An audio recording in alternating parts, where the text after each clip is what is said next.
All right, everybody, welcome back. We're here for another late night double feature. This time, we're not doing anything too experimental or weird or overlong. We're going with just good entertainment, solid stuff top to bottom, with two great movies. The first one that we're going to be talking about is one of my favorite films of all time that I never shut up about. And luckily, a lot of people in the culture has caught up to me in this because now everybody seems to acknowledge that this thing was way ahead. But before we get to that, let me introduce my co-host, as always, Dr. Doug Bielmeier, teaching professor at Northeastern University, whose latest album is Electric Rodeo Revival, and who will soon be anchoring season 7 of the Process podcast. I got it all out in one shot. Doug, welcome back. Fantastic.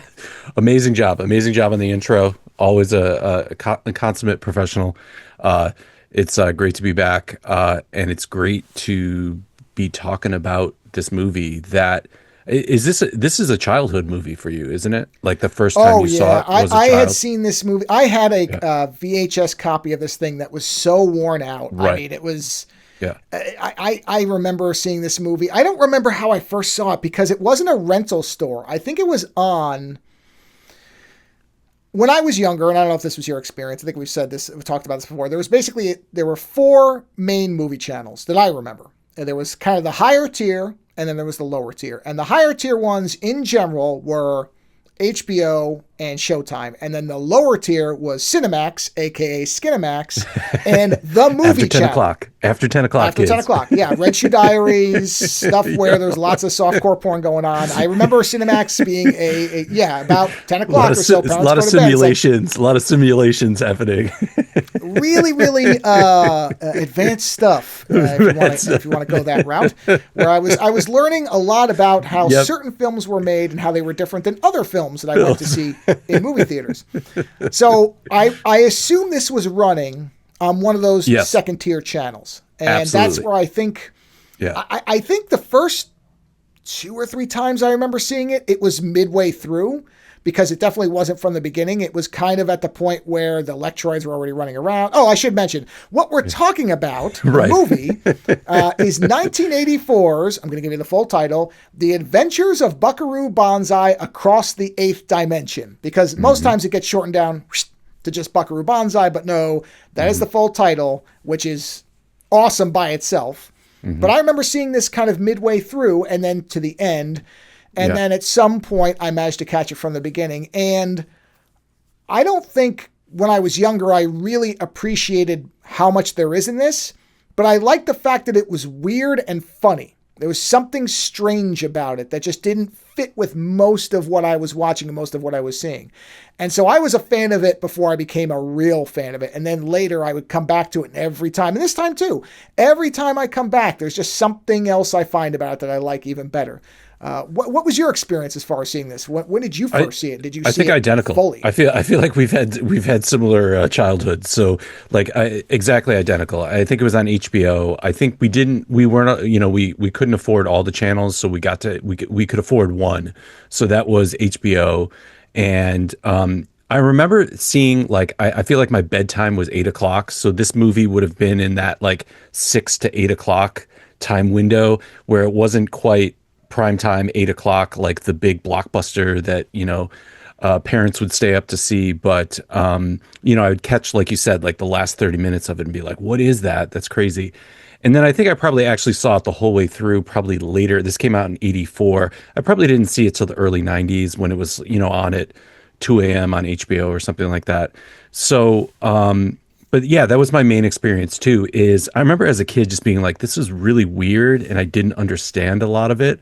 But it's exciting and it's funny, rewatching it, I realized what an impact it's had on my kind of childhood and early teen years, just in my concept of movies and things after that. And it kind of puts all these other films that we've actually talked about in this show too, even a lot of the John Carpenter films. We'll talk about one here in a little bit or next time. But it put all those movies and that whole genre of kind of quasi B movie, big budget movie.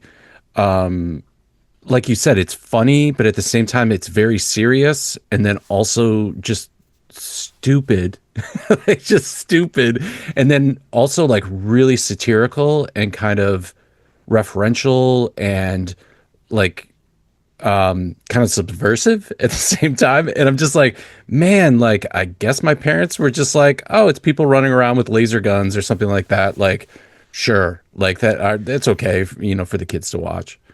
Well, the thing So is, it doesn't look. There's really no blood. That no, even when people get shot, there's not blood. There's not no. any nudity really. There's nothing that if a parent just walks by and looks, they might be like, "Oh, silly aliens," because silly alien masks. But there's really not much in this that is objectionable if somebody's not really paying attention. Because no sex scenes, like I said, no violent. People die, but it's kind of harmless. Even I can't think of one shooting. You see some alien blood, but there's really no actual blood.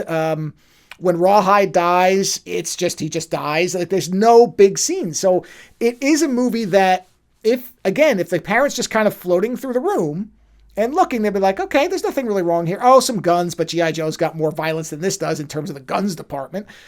So you wouldn't even think about it unless you sat down and watched it. At which point I would guess both of my parents would have been like, what the fuck is this?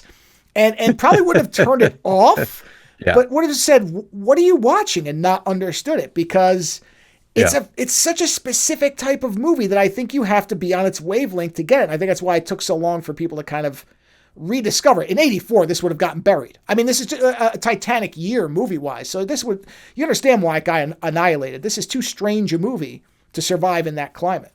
Well, and it's so weird watching it now from our perspective because I think it was sandwiched in between like Ghostbusters and I'm forgetting the other movie that came out right around it. It was Ghostbusters and then there was a third movie which it's like Lethal Weapon 2 or something. There was something else big around then. Yeah, so you're just like not even gonna you're not gonna get any airtime. Indiana Jones and the Temple of Doom. So it was the second Indiana Jones film. Yeah, and Ghostbusters. And by the way, those are all like teen. Like I feel like this is a teen movie. I feel like it's a movie for teen boys, or even younger, boys. And so like you're not going to compete with like Ghostbusters is a little. I don't think teens were able to watch that, but maybe there's a lot of toys, and then there was a cartoon for Ghostbusters.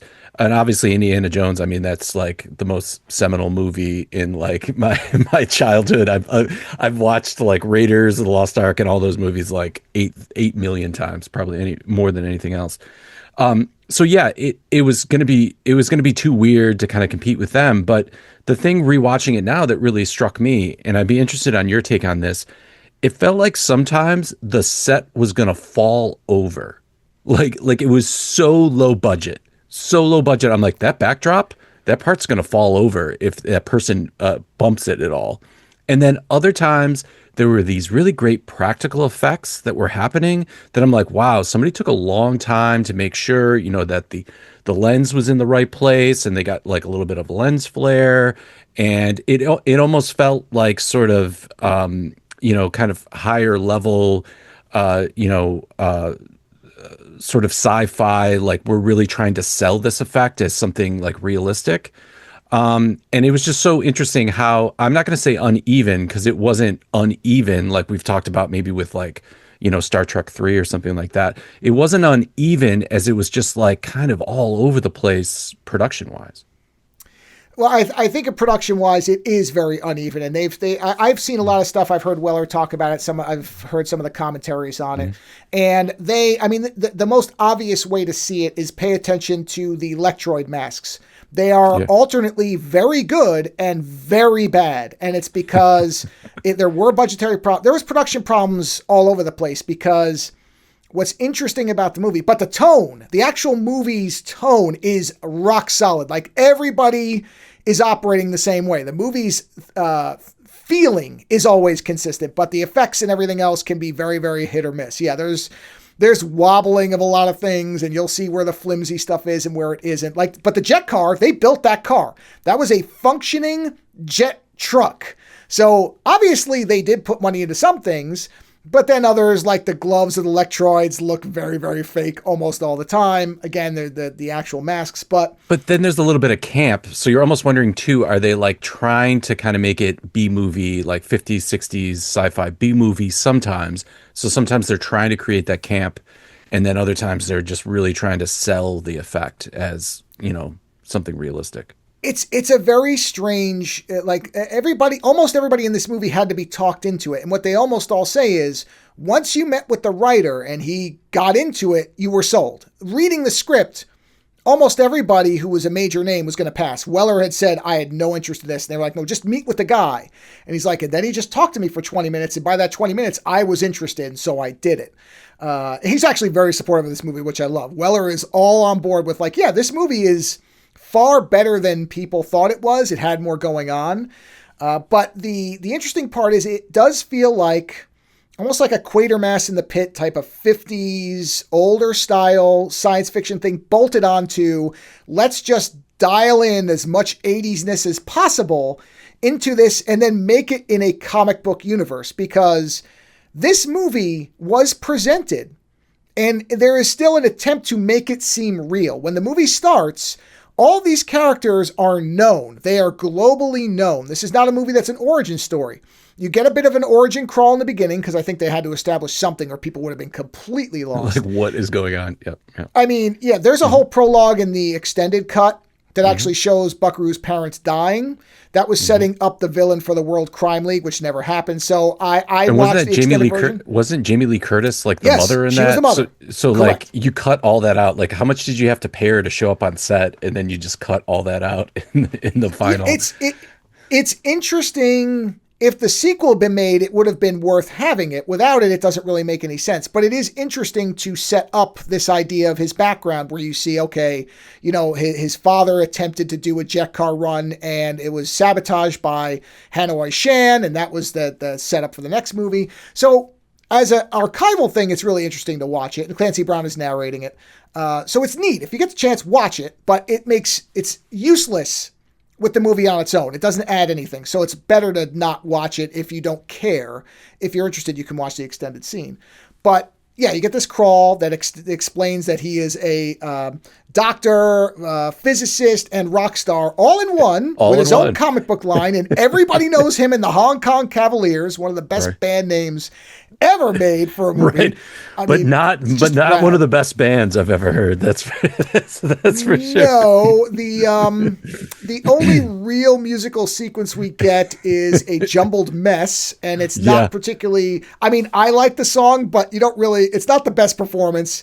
It's a little weak, but for its time, makes complete sense. Like this is an '80s idea, blown out. The whole movie is that. Is that part of the problem too? Not problem with the movie, but the idea is like when you're watching it and why it's so strong for me when I rewatch it, because I'm like, oh, that pair of pants, those type of glasses, that look, the way the Coke bottle looked then or something. Like I'm just like, they had like, this is very timely. It's very much of its time. So watching it now in 2025 or 2026, it's like, you're like, yeah, like you're just like, they got it right. Like this is so of its time. Yeah. I think it helps it now. I think at the time it might have been something that was a try hard problem where it was trying way too hard to be, because I mean, if you've never seen the movie, we're not exaggerating. This is even more than like Miami Vice, which is what I usually hold up as here's what most people think of when they think of the 80s is 80s. Miami Vice. Yeah. Yeah. And that was, people don't realize if you weren't alive, that was partially constructed. That was not really how everything looked. It was heightened versions of what existed. Yeah. It was already intense. It was already intense. And then this is. This is like the comic book version of Miami Vice as an idea of the 80s. It is so over the double belts, like Perfect Tommy. That Perfect Tommy character is just holy shit, man. But the whole group is all, each one of them seems like an action figure, and they are. They're action figures, even in their names. It's great. See, I was getting Pee-wee's Big Adventure or like Pee-wee's Playhouse series Buckaroo vibe. is absolutely a Pee-wee. Like he's dressed in Pee-wee's outfit, except he's not a dork. He's not as childlike, I should say. Right, and it's the bright colors, just like in your face. Yeah. And that's what I mean this is so far twisting the dial where it flies off and the box explodes, that combining that with a story that I'm so mystified when people say the story is confusing, because it's very straightforward. This is a bare bones. There's good aliens, bad aliens, good aliens, bad aliens, and everything in between. That's all it is. It's just that there's a Hitler alien who has figured out that he can go reconquer his people using something Buckaroo invented. That's it. And they're like, you stop him or we'll start World War III and your planet will be a cinder, and then that solves our problem too. That's all this movie is. But everything around it is so bizarre and seemingly ill-fitting and overpacked. Like, there's so much more than is necessary in the movie, not just in terms of the story and the characters, but almost, this is something I really noticed this time. So many scenes have more than one gag going on that are often just in the background or really simple or throwaway that you don't even notice, where the background actor is like falling over or doing something, or there's some kind of activity. And it's so easy to miss because you're just kind of trying to figure out why this movie feels so odd and alien itself. And yet nobody's treating it as a joke. Everybody's playing it straight. The movie is Police Squad level insane, but nobody inside of it is playing anything to that. They're all really, and this movie is stacked with people that are at the beginning or kind of like starting points of their career. It's unbelievable how many people are in this movie. Yeah. And I think also too with like a Loaded Weapon or any of those, you know, like Police Squad you mentioned, a lot of times with those, the cameras will like zoom in and kind of wink, you know, like this is absurd, and kind of like you'll get these cues, these like visual storytelling cues that like this is absurd. And throughout the movie, even when like just bizarre things are happening, the camera keeps its, you know, kind of classic distance, and there's the right framing, so it keeps that sort of cinematic sort of posture the whole time. But yeah, there's just like running gags. There's the whole booty, you know, bootay gag that like goes throughout the entire movie. And so like that'll be happening with a point of exposition. And then, like you said, yeah, there'll also be somebody in the background, like with their head sideways or something like that. Like, and so you're just like kind of stuck on the screen because you're like, what do I pay attention to? Yeah. There's a lot of people know about the watermelon scene. That's kind of the famous scene that a lot of people reference. But actually before that, and we'll start going through what the movie is so we can give you an idea of the plot. There's a part where there's a big exposition thing that's explaining how these aliens came to Earth. It's a room with a bunch of people and they're kind of on computers. But Reno he has an onion that's oversized, and that's not unusual by itself. But on the computer in front of him, that nobody points out, there's giant onions. And there's this running gag of oversized vegetables and fruit that you start noticing. It's just, but they only refer to the watermelon once and they kind of dismiss it immediately. But that stuff is sprinkled. And you understand, I actually like it a lot because it's indicating that this is a scientific experimental unit. Yes, they play in a music band, but they are actually all scientists and they're just doing weird shit. And so these giant vegetables and fruit stuff, that's just because they're apparently trying to make giant fruits and vegetables. But nobody ever says, well, our onions have achieved 400% larger size this month. Good work, Buckaroo. Right. No, it's just there. Yeah. And you just understand what it is. And that's, the whole movie has all that kind of background stuff, like you were saying, where the scene is being blocked and shot like a standard scene is, but in amongst it is giant onions or weird things that just, when you notice them, you go, somebody took 5 minutes to put that in there just so that there's a visual gag happening that nobody has to reference or point to or make sure that you notice. I don't think I noticed the onions for the first, I've watched this movie at least once a year since I was very young. Yeah. And I probably didn't notice that until maybe 5-10 years ago, the onions. The watermelon they point to, but I don't think I ever noticed what those onions were doing there. And it was like, holy shit. And now I look at it, I'm like, this is just unreal. Like, great set decoration, little bits and pieces for you to visually kind of feast on. Isn't there a dialogue though about somebody ending world hunger or something like that? Didn't they talk? Isn't there a bit of dialogue somewhere where they're talking about because like the food size was larger or something like that? There's something about like the food something is paying off, but again, it's so subtle, right? Yeah, and it's like one really, line yeah. that you might not think about. So that's the thing. So like that's the thing. You're like, let me pay really close attention because there's like all these little subtle things that are going on in all these gags. So let me pay really close attention. But then also there's points in the movie where people are just dropping lines of dialogue. Like I'm like, dude, let's redo that. Like there's like Yakov Smirnoff in one scene. I'm just like, dude, like you need to redo that. Like you didn't get that line out. And they leave it in. Now, by the way, as a bit of trivia, since we mentioned Indiana Jones before I forget, the president of the United States in this movie is Ermac from the first movie, the guy who burns his hand. That's the same actor. I triple checked. He looks so different. You know, Wow. the guy who grabs the Nazi, But he looks so... from Raiders.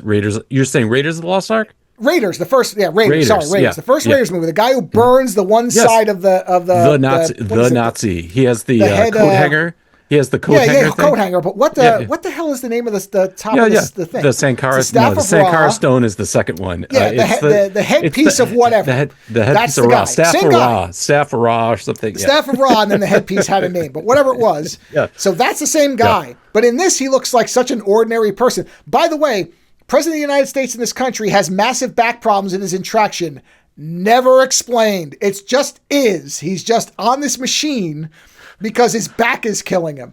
No further detail necessary. None needed. That's what I'm talking about, where you just sit there and go, and you forget about it. You're like, they instantly show you this guy in this medical device, the president. And they don't ever get to it. They just say his back is killing him. That's it. Oh, but then when Banzai talks to him, he's like, "Oh, I see your back's out again," or whatever. Like it's almost like in a bad movie, you would have bad dialogue to be like, it's like the hi Mark, like the really bad line of dialogue, like, "Oh, I see your crippling alcoholism is catching up to you again," or something like really bad. And so instead, like Banzai's just like, "Oh, I see your back is acting up again, Mr. President," and then they just move away from it. They never explain why, as opposed to, like you said, another movie would be like, "Oh, I see you still haven't recovered from your skiing accident, so your back's still bad." So, no, he's just like, "Oh, I'm sorry, I know your back's killing you. Anyway, we've got a problem with aliens. Yeah. Let's get to that." Okay, great. Yeah. So now let's start running through the movie because, we're talking around all the movie, but the movie itself starts off, and again, great, just simple storytelling. It starts off and we see Buckaroo is doing brain surgery on an Inuit to allow him to tell his arm to throw a harpoon. So immediately, and we've got Jeff Goldblum in full weirdo hands mode, and he's there, and he's talking to him about having an opening in the band. But immediately he's doing this brain surgery, a very careful operation. So it establishes that he's a surgeon and very smart and capable. And then we cut from that. He gets flown to the jet car that's on a tarmac to fly through a mountain. Now, they don't know he's going to do that or drive through a mountain. But again, we've gone from brain surgeon, band member, to getting into experimental craft with a jet engine on the back, and then breaks this out, whatever speed he's supposed to be doing for the military. They're kind of there observing. And then at the end, he veers off and activates this little device, which has a great sound effect. The oscillation overthruster, which was the secret true goal of this entire thing, where it fires a beam at a mountain and he goes into the mountain, passes into another dimension, the 8th dimension. Some weird stuff flies around him. He comes out the other side. And I mean, I didn't capture the audio, but just like the part where the helicopter was like, holy shit. Like there's so many good, I could have captured every scene in this movie. Yeah. Comes out and has this organism that's attached to the car. Now, again, nobody but Team 88, which is the name of the group, nobody outside of their outfit knew this was going to be happening. And this was the payoff of this long running research that the older scientist of the group has been doing, Nikita. And so then we get a press conference where basically you have, it's Reno, Buckaroo, Perfect Tommy. Perfect Tommy's just great. The Secretary of Defense, who's a hilarious character. A bunch of reporters, including one who's very hot for Buckaroo. They make a point to show her getting very hot and bothered when he's talking. Yeah, that's they zoom in on that a lot, so they make sure you know. They do that a lot in 80s movies, though. I've noticed that in 70s and 80s movies, they have to let the audience know that women find the male character attractive or something. Like, is it just because we had like a lot of like kind of maybe less handsome guys in the 70s and 80s? So He just had to be like, hey, by the way, he's playing attractive. Where I feel like male actors today, like they are, they're like a Channing Tatum or something like that, right? So they're just like Jack. So you're like, okay, that's an attractive guy. Back then they were like Roy Schreider. He's, women find him attractive. They do.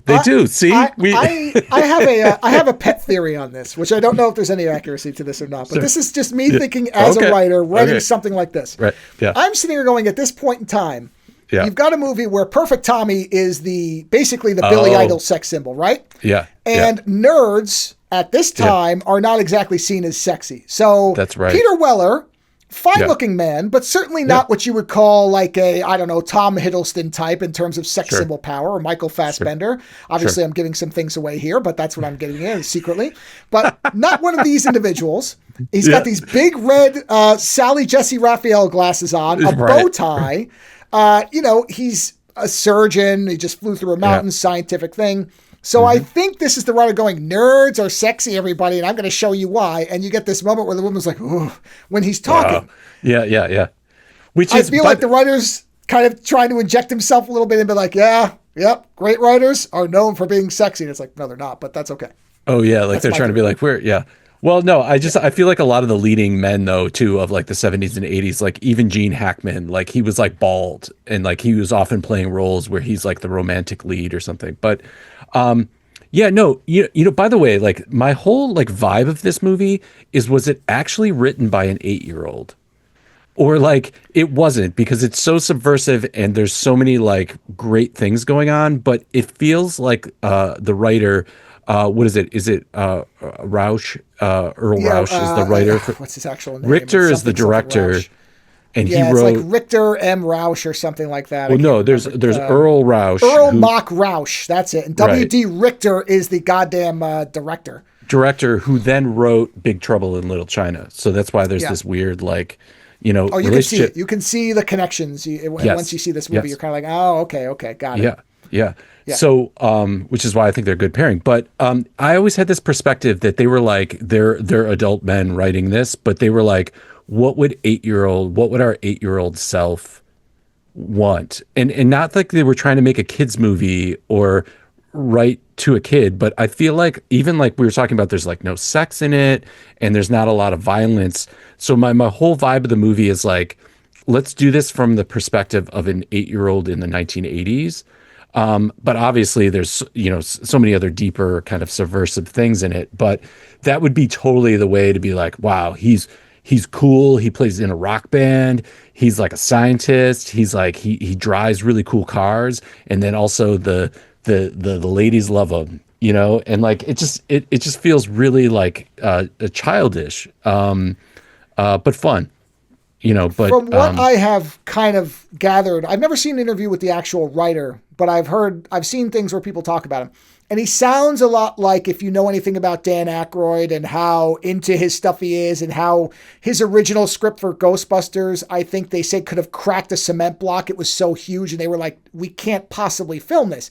This guy sounds of that type where he's got all these ideas and there's just a massive amount of creativity coming out of him, but almost none of it is workable. And this is as close as they ever got to making a workable thing out of all these ideas he has in his head. So this feels like, guy in an apartment, nerdy as hell, going, oh, I'm writing myself in this, Buckaroo Banzai, that's me, and everybody's got to love him. And I wanted to, when he's giving his big press conference, I got to show a lady being into him because they're going to love me after this movie. Yeah. Don't know how that worked out for him. He didn't write a lot, so I'm guessing. Let's see. Is he married? Let's see. Did he get married? Let's see. Did he have a spouse here? I'll look it up. I'll wiki here. I don't see anything about spouses.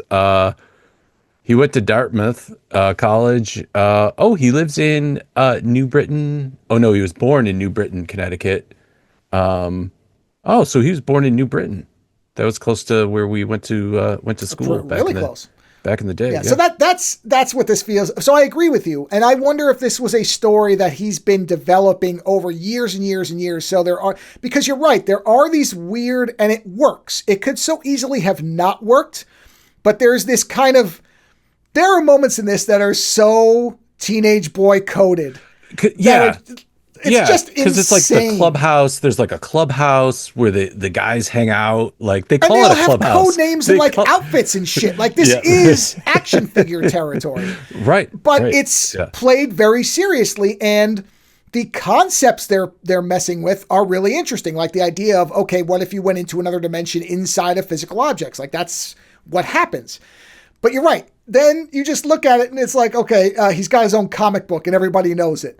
And, and they're playing is a band guy who's also a physicist, who's also a surgeon, who's also, it's like, okay, man, this is so far into male fantasy territory that it's lunacy. Not to mention, and we'll get into this, that his first wife is the twin sister of the woman he ends up with, which is deeply disturbing if you actually don't want to go too far down that plot. You just like, okay, it looks like his wife, but maybe it's actually his wife's sister. But what? I mean, he says it's another you. You had a secret sister. It's like, oh, Buckaroo, which is such, by the way, an 8-year-old boy would be like. The plot point for an 8-year-old boy would be like that the woman you fall in love with looks like the woman you used to be married to, but the woman died. Like, I feel like this is like Lethal Weapon territory, right? Where it's like Riggs's wife died and that's why he's such a loon bag or something like that. Or like it has that 80s. It's tremendously stupid, but I will say this about it. This is the one thing it does allow the movie to do. It lets the movie jump into the romance by shortcutting it. So you just go, oh, he's infatuated with her, and he's so goddamn impressive that she'll, of course, have to fall for him. But this allows him to not have to do 10 to 15 minutes of them getting to know each other, falling in love. He just is smitten because she's a duplicate. Now, what was unclear to me is whether she left or died, because he just says, well, she's gone now, and that's all there is to say about that, but they don't explicitly say she's dead. Oh, so I assume she died in some way. I would think so too, but the movie doesn't specifically say that. And that's another point where in my head, I'm like, is this writer allowing the possibility that there's some kind of three-way thing happening in his brain? I'm like, I think it's the 8-year-old boy thing. Like for an 8-year-old boy, it's like, oh yeah, she's not around anymore. And then like, yeah, like you just date the same woman. He just says that. It's hilarious where he's like, that's all there is to say about that. That's how a child would like be like, oh yeah, we don't need all like the mushy stuff in the movie. Like I remember there was a certain age as a kid, I was like, oh, let me fast forward through the kissing scene. I don't want to see him kiss. Fuck this. Yeah. And then we had our discussion about Cinemax earlier. So we know there's a point at which, so this feels like young boy, like pre-adolescent boy who's just kind of like, yeah, I don't care about the mushy stuff or whatever, but like, oh, they kiss, that's fine or whatever. But like, yeah, all that is like very tame and very sort of unmature in a way, it's just kind of like, and her name is Pretty Polly, like, or Pretty Penny. So it's Penny just like Pretty. It's a weird fucking name. Yeah, it's such a weird name. And she has what? Does she have like 10 lines of dialogue? And then like her character is just some lunatic stuff where she's like, you come in and sweep me off my feet. Now you're getting your 6 guns. It's like, it's all background. You can barely hear it. It's like, what is this? She's just hysterical. Like in the background, like, by the way, like if we want to talk about writing, like female writing, we've listened to watched some movies in this series that have been fantastic writing for women. And we've talked a lot about that, like even just in a lot of the films, that we talked about recently, but this one was not one of them. This is not one of them. She's hysterical. She's yelling off camera. It's almost like the movie is annoyed with her. So it's like, just let her yell off camera. Just let her yell, get it out of her system, and we'll keep the plot rolling. And after a certain point, they just throw her onto a table and knock her out for a while. I mean, that's the end of the movie. She's basically dead, all but dead, and then kind of comes back. But yeah, the opening... So they go, after they drive the jet car, they then have to play a set before they do their press conference because commitments at Artie's Artery, which is a great club name. I do notice that. You see it says Artie's Artery. Artie's Artery. Which is great because... And he's like, you guys got to play for him. So even Buckaroo Banzai, who just did a brain surgery, he's still got an impresario. And drove through a mountain. A bookie is being like, you better sell these seats or whatever. No, specifically because he said, but this is New Jersey. And that might be the funniest goddamn line in the movie for me. And somebody's like, that's supposed to be your selling point, that you're playing in Jersey? Jersey, this is the big time. This is the big time. It's just the way he says it too, where he's like, and he's dressed like a pimp, and he's just like, but this is New Jersey, and I expect some music out of you characters. It's just, it's lunacy. Yeah. So they start playing, and they're doing their terrible rendition of Rocket 88 is the actual song. Apparently it's a written song. That's right. Yeah. That's right.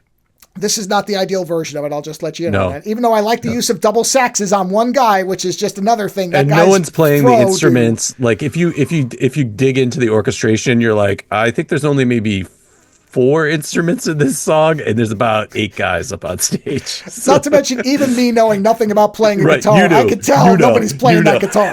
Like it's just like the rhythm is all over the. It's not. It doesn't make any sense. The drummer's not hitting the pads correctly. It's bad. It's all bad. You hear about Michael J. Fox like actually learned to play the guitar part in Back to the Future, like when he's playing. Like Peter Weller did not practice the instrument before he picked it up. He did. They just said just hit the things and move your fingers. You'll be fine. And honestly, at the time, did anybody care? Probably not. No. Still had fun. Oh, it was great. I mean, it looks great because it looks so dumb. That helps it. And it's very 80s. It's very of the time. And it's like, it's like people aren't really like drinking. They're like at a bar, like having fun. And the fashion and the dancing is exceptional. Yeah. It's great 80s white people dancing. If you'd like to see some wonderful specimens of that, it's like the woman who's boogieing with the tie. It's sensational. But yeah, a good clue is if you see the drummer has just octagonal pads, there's a good chance you're in an 80s film, like whatever's going on. If they're glowing and there's water like flying off as he hits them, then a lot of neon, bright lighting. So then Buckaroo somehow hears, in the midst of all this cacophony, he hears Penny Pretty crying, stops the whole show, to then he doesn't understand her name, which is great. He keeps calling her Peggy because that was his. I think I just called her Peggy. Wife's name. Yeah, so he's just calling her that Peggy. Was his wife's name was Peggy. I didn't pick up on that. Yeah, because at one point Reno says, because they're looking at a picture and he says it's Peggy to these eyes because it's the same name. It's juvenile. Stops the whole thing and starts to play the piano and sing the song. At which point she goes to shoot her. This is legitimately, suicide is not funny. Let's preface that. Suicide is not a joke. But this may be the funniest suicide attempt in a film because she goes to put a gun to her head and as a waiter bumps her arm, which causes her to fire, and the whole place erupts. They all pull out Uzis. The whole band is armed. Uzis, revolvers, and they basically throw her in jail because they think Buckaroo is somebody who has a team. Not only are they not only are they scientists, but they're also armed guards. They do it all. So they immediately rush him out, and then he goes to prison, to the jail, which is a great scene because, again, you see Perfect Tommy's in the back, and these women are like, hey, Perfect Tommy. Like, they're saying shit. Again, very background. Yeah. And he basically says, where were you born? Oh, were you born here? And he kind of guesses right, but not quite. And then he says this great line. He's like, if it was a snake, it would have bit me. And he's like, hey, your twin sister. Yeah. Oh, let's get her out. So he gets her out of jail. At which point they now take this woman who he's known for about 20 minutes. And half of that was in the club. She was extremely drunk and had a firearm and tried to end her own life. Yes. Right. Yes. So he's like, here's a good idea. This is what cures depression and suicidal tendencies. Come on the road with a band, because that always works out well. Yeah. Party buses for people who are having mental problems, great idea. Highly rated therapist move. But it's not even a party bus. There's also like a war room in there as well. It's a mobile HQ for the scientist military complex he runs. Absolutely, no. It's a also mobile band HQ. and it's a tour bus and a tour. Yeah, I mean, I imagine there's a quarter of the thing that's got a drum kit in it, so they can just practice on the road. Of course. Absolutely, yeah. There's like a rehearsal wing. Yes. Of course. Well, I mean, the bus is big, so there's space. And when your drum sets are little octagons, you could just paste on the wall. It makes it really easy. You put them anywhere. So they take this woman and then they drive to a press conference. And I'm going to play this press conference because this explains, again, if there was any confusion on what happened, this basically lays out the entire idea of what the oscillation over thruster does, what the driving through the mountain was, and it basically sets up how the rest of the movie is. This is the inciting incident. This is the thing that now will kick off the main plot of the movie. So this is the press conference where it's Reno, Perfect Tommy, Rawhide, Buckaroo, the Secretary of Defense. Penny Pretty has a microphone. No association to this group outside of tried to commit suicide in a club and accidentally was stopped. Professor Nikita, and then we have the world press, and as we'll find out, some lectroids in the audience. But let's play this because, again, this lays out what the jet car was doing and what the result of the experiment was. I'd like to move this thing along. Perhaps some of you noticed we have a motorcycle convention rolling in here. We're a little short of time. Besides, I don't imagine you came here to listen to me talk. You're right.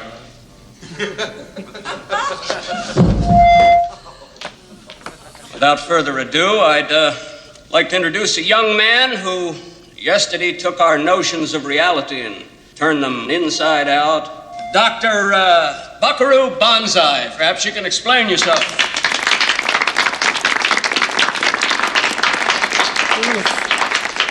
Secretary, Senator Cunningham, members of the world press. 30 years ago, almost to this day, my mother and father, Dr. Sandra and Masato Banzai, gave their lives for what was then considered to be a very insane notion. The possibility of contacting alien life. However, not on another planet, but here. Maybe right inside this table. Living on a simultaneous plane of existence with our own. Perhaps within our mountain. See this rock? It's solid matter, right? But in point of fact, the solid parts of this rock, the neutrons, quarks, protons, and electrons, comprise only about 1/4,000,000th of its total volume. How many zeros is that? Quite a few. The rest of this rock is actually only empty space. So, back in 1937, Professor Akita here and Dr. Emilio Lizardo figured that if solid matter were mostly just empty space, a person should be able to discover a way to travel inside things. We at the Banzai Institute have at last found that way. We have created a device called an oscillation overthruster, which systematically reorders matter by annihilating electrons, positrons. Oh, I get it. What you're saying is that oppositely charged particles collide and blow each other up in a burst of energy, like a tiny big bang, like a baby bang. Well, I'm probably just stating the very obvious. Shut up, Penny. No, it's not obvious at all. If it was obvious, everybody would be doing it every day. See, by all accounts, it appears as though I literally went right through a mountain. But you could take that mountain and pulverize it and sift through it like breadcrumbs for the rest of your natural life. And you would never, ever find this. What the hell? And yet this living organism came out of that mountain in Texas with me, even though I was never inside that mountain. President's calling, Buckaroo. President of what? President of the United States. Oh, here. Later. So what a wonderful scene to kind of just, it's plot exposition, right? So it kind of tells us like what they were actually doing.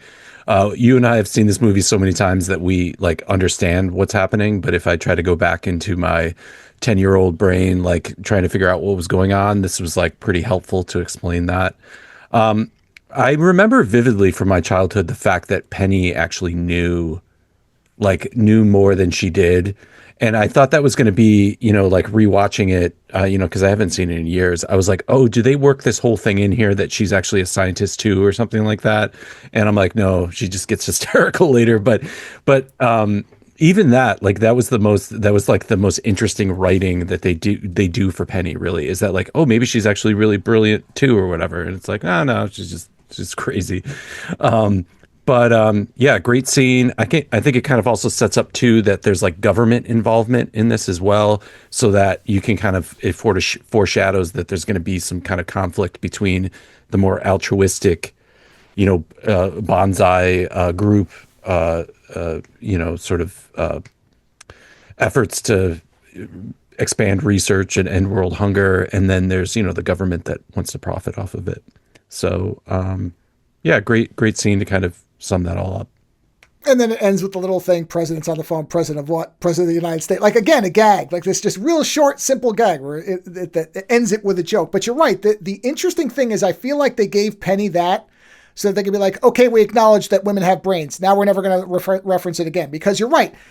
There's no reason this woman should be at the table or be speaking, not because she's a woman, but because she has no connection to any of this.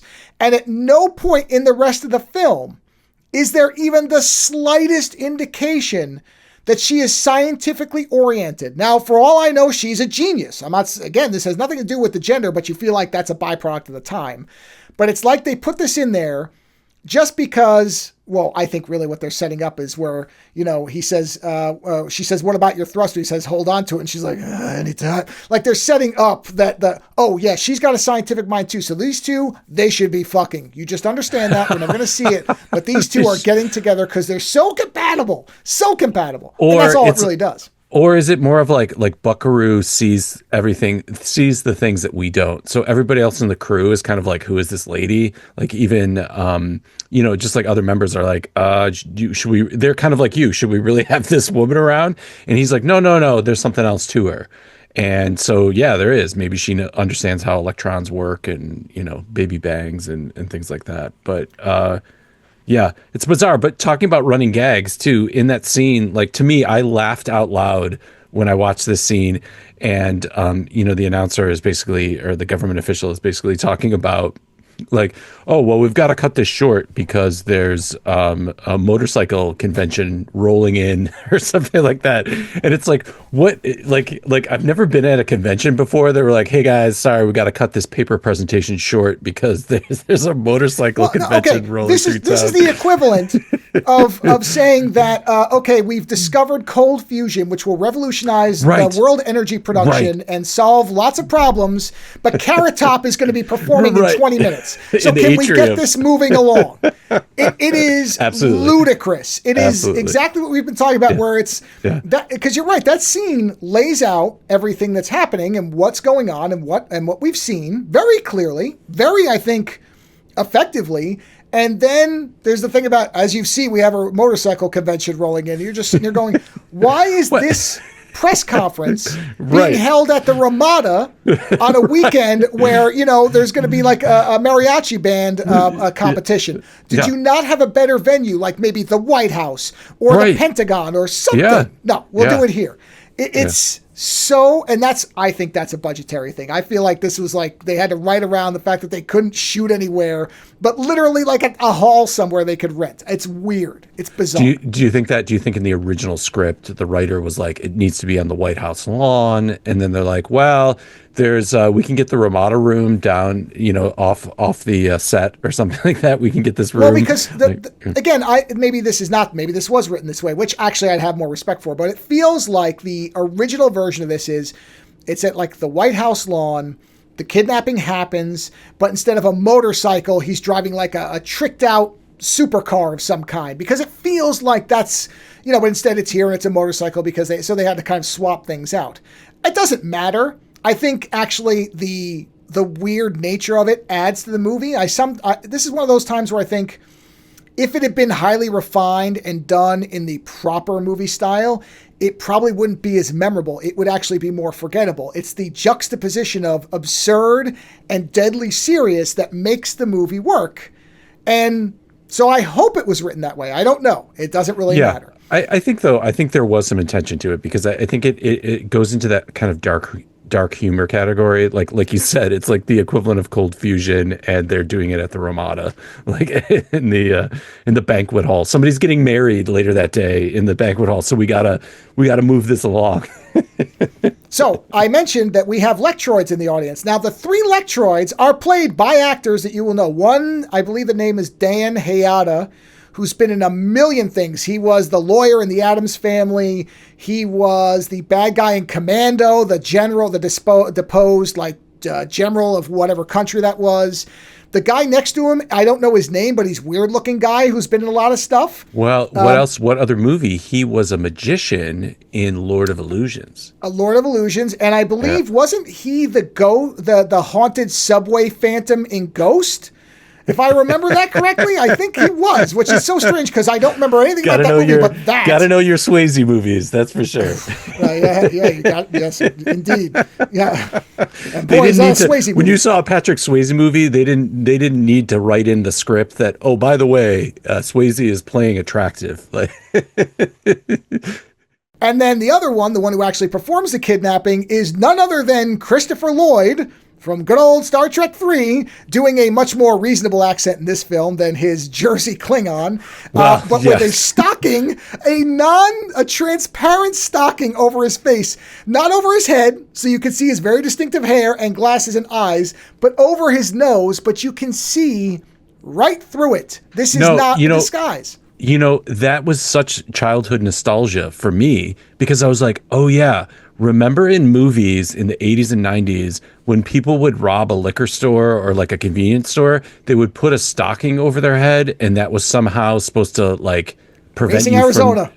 Yeah. That's what I always remember is Nicolas Cage with the thing on his head. Yeah, and it was like this whole thing and I was like, dude, couldn't you still recognize the people? Like, did it really hide people's identities? So, and I forgot, I was like, oh yeah, people don't do that anymore. Like, they don't, when people are robbing convenience stores, no, they now choose, they have a mask, a monster mask usually, or something, or a Joker mask. Or a dead mask, president, like when you get to, what is it? Point Break, baby, Point Break. Catherine Bigelow, yep. He loved him so much. Yeah. I was thinking of the Hot Fuzz scene for that.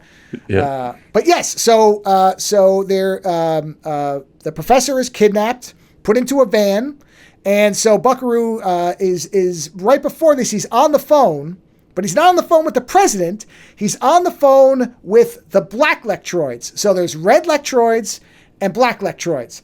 The black Lectroids are the good guys, and the red Lectroids are the bad guys.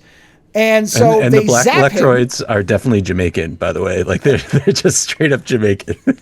Well, the actually one of the most psychotic parts of this is when I realized this time I had not seen the actor's name, that the guy playing John Parker has been in lots of things that I've seen him in and did not realize it was the same guy. I mean, was he like in Cool Runnings with John Candy too, or something like that? I think so. Like, there was a very strong Cool Runnings vibe. If you look, he was on Supergirl. He was John Jones' father, the Martian Manhunter's father. He's been in a ton of things, but I never realized that was him because the dreadlocks and the way he talks, it's so different. But anyway, before that, so they zap Buckaroo to allow him to be able to see the Lectroids as they're undisguised. As we'll find out later, they breathe out this gas or they emit this pheromone or whatever it is that disguises them and makes them look human. But Buckaroo has it and writes down the formula on his hand, which will pay off in a great scene later, and immediately runs into the room. I should have clipped this, but I didn't, where he's just screaming. I remember the first couple times I saw this, I did not know what he was saying because he's shrieking it. He runs in and he's like, there, pure and evil, evil, pure and simple from the 8th dimension. But when you hear him say it, it's like, and you just can't understand it, which is also hilarious because now he sees them and you see their faces and they're aliens. And so they run. And he gives chase on a motorcycle, and he is riding the motorcycle, so credit to Peter Weller. There's multiple scenes where you can see he's riding the motorcycle. I don't know how fast, but it's not them pulling him behind a trailer. He's actually riding the cycle, or the bike. But of course, Peter Weller can ride a motorcycle. Like, you know what I mean? Like, I mean, it's Peter Weller. What is it that Buckaroo Banzai can't do? Nothing. Right. Nothing. Well, yeah, and he's doing it with a tie. You know, he's got his bow tie. He's taking the tie off as he's spinning around the whole thing. Yeah. So he chases after them.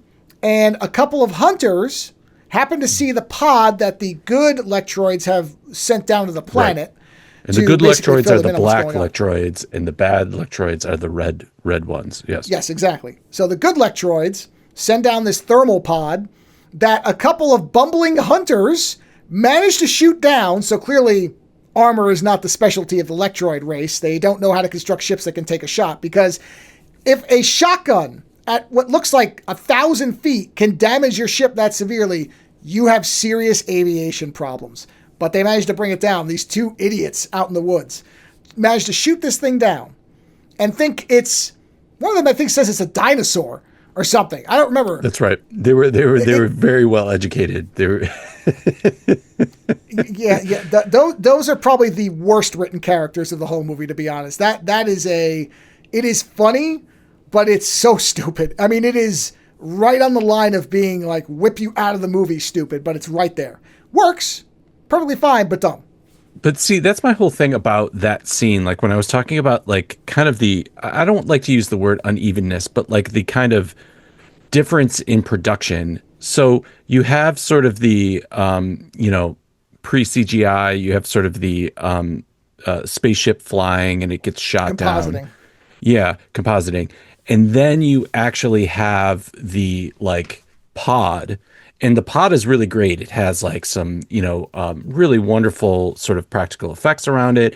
There's some smoke, some fog. It's actually kind of sticky. It looks moist. And the lighting, they have this like really nice lighting on it. And it looks fantastic. And you're like, oh, this is like a cool alien space pod. And like the hunters are approaching it, scared with their guns, that type of thing. And then you see like the interior of the pod. And like I said, it looks like one of the aliens, one of the black electroids is in there. And it literally looks like he's in this really bad, like it would almost be like a scene from Star Trek, like the original series, that they're like, we can't use this in the series. This isn't up to our standard. Like this is too hokey or whatever. And you can actually I see like the background moving a little bit. And so you're just like, but you're like, they did that on purpose though. Like, because I'm like, they can do a pod that's like sticky and really kind of cool and very, very sci-fi. And then they can also make it very campy. So when I say uneven, I'm not saying it's like, like sometimes you said there's budgetary stuff, right? But also I'm like, everything they were doing was like kind of intentional. Like sometimes they wanted to be campy and other times they wanted it to just feel realistic and feel real. No, I agree, because it is interesting. The spaceship design, the alien design is very specific. It's very kind of marine and aquatic, where the outside looks like conch shells, and then the inside. But then the inside, this is, again, you just have to pay attention. There's a point where in the background, one of the electroids is wearing some kind of what looks like Hawaiian head. Yeah, like a straw hat. Yeah. And he's carrying glowing kitty litter.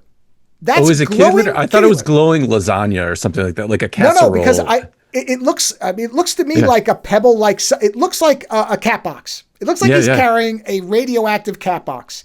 Yeah. I don't know what it is. Space it's not cats. Explained. No more comments about space cats. We've already talked about it. I mean, Alf ate them. Maybe these guys too. There's sort of a relation in the facial structure of Alf and these creatures. Perhaps that was an in-joke for that. Alf would have been big at the time, so I don't know.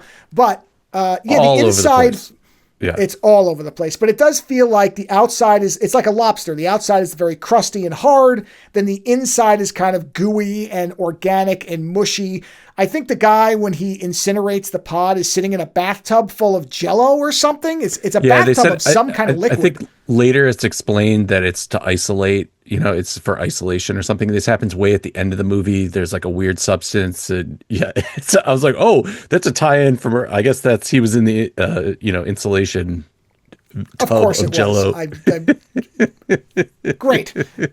In any event, so they crash, and as you said, the design of the pod, once it's not composited, and there's better compositing later, when they get to the end, and the Worf ship and their version of a thermal pod, that looks great. That looks fantastic. This, looks a little bad when it's actually flying. Once you actually have the rolling ball, then it looks a lot better.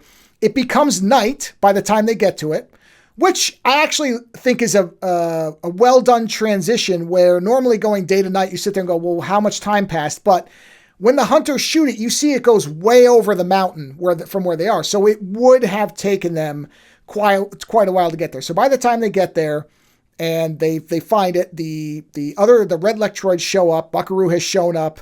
There's a cop there.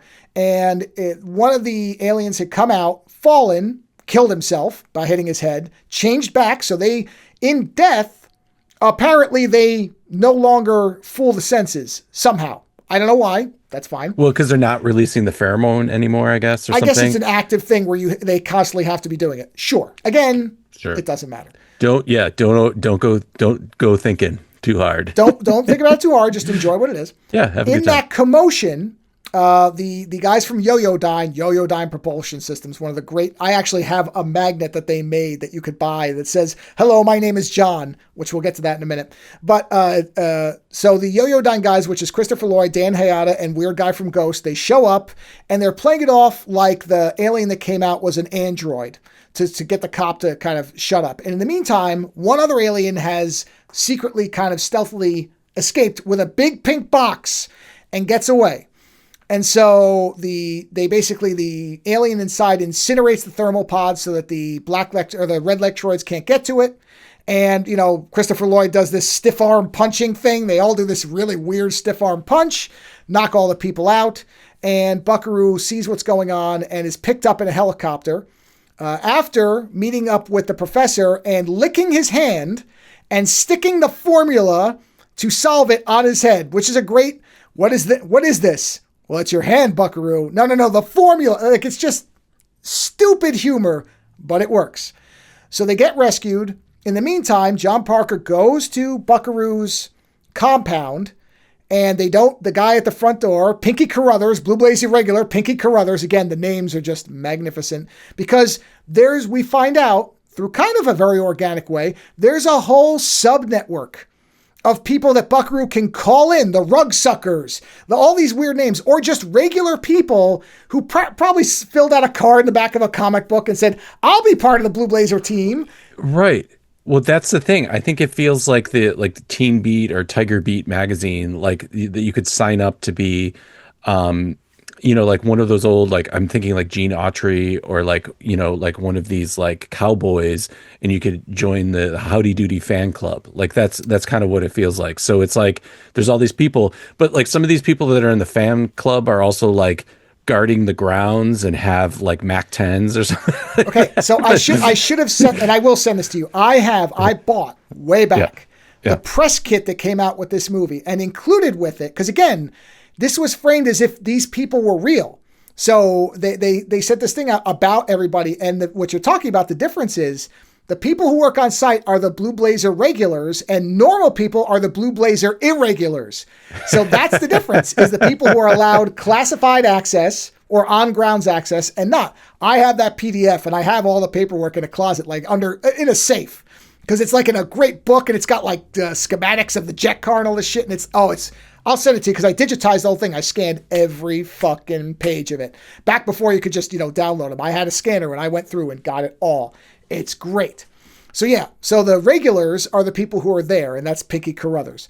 And there's just this great scene where there's fans that are hanging out because they're like, celebrities. What's he going to do next? Like, what's up? Yeah.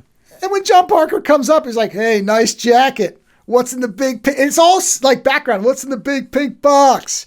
So they take the box, not knowing what it is. And so Buckaroo is on his way back, or is in the helicopter, and the professor is riding the helicopter or the motorcycle back. And in the meantime, Jeff Goldblum's character has showed up, New Jersey, in a full cowboy or cow outfit, and is now part of the team. And they're inside, and they're trying to work out what is going on, who abducted them, trying to get information. They know it's Yo-Yo Dime because Buckaroo radioed in. So they're doing research, and they're starting to find that there's something strange about Yo-Yo Dime, the employees.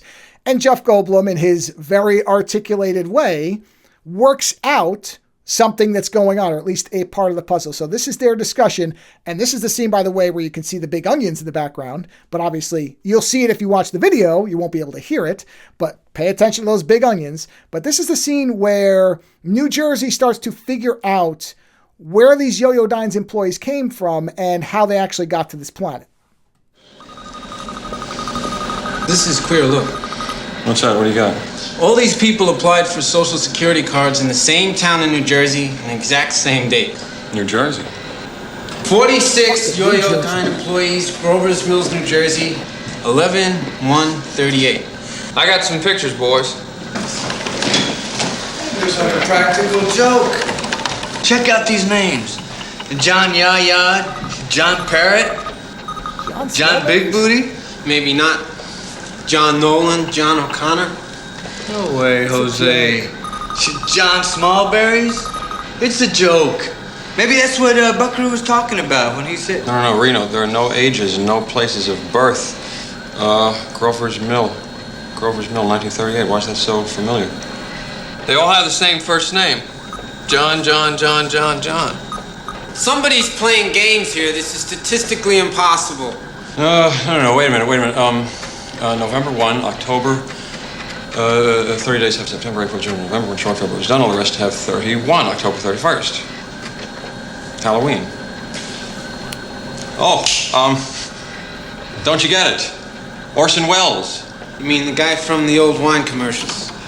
Halloween, 1938, a War of the Worlds, that fake radio news broadcast that got everybody scared thinking real live Martians. Famous director, landing no. in Grover's One of Mill. the greatest movies of all time, cinematically, no. Wine commercial. New Jersey. But then it all just turned out to be a hoax. So? I'll let you pick it up after we come out. So, maybe it wasn't a hoax. Or, maybe it isn't a hoax.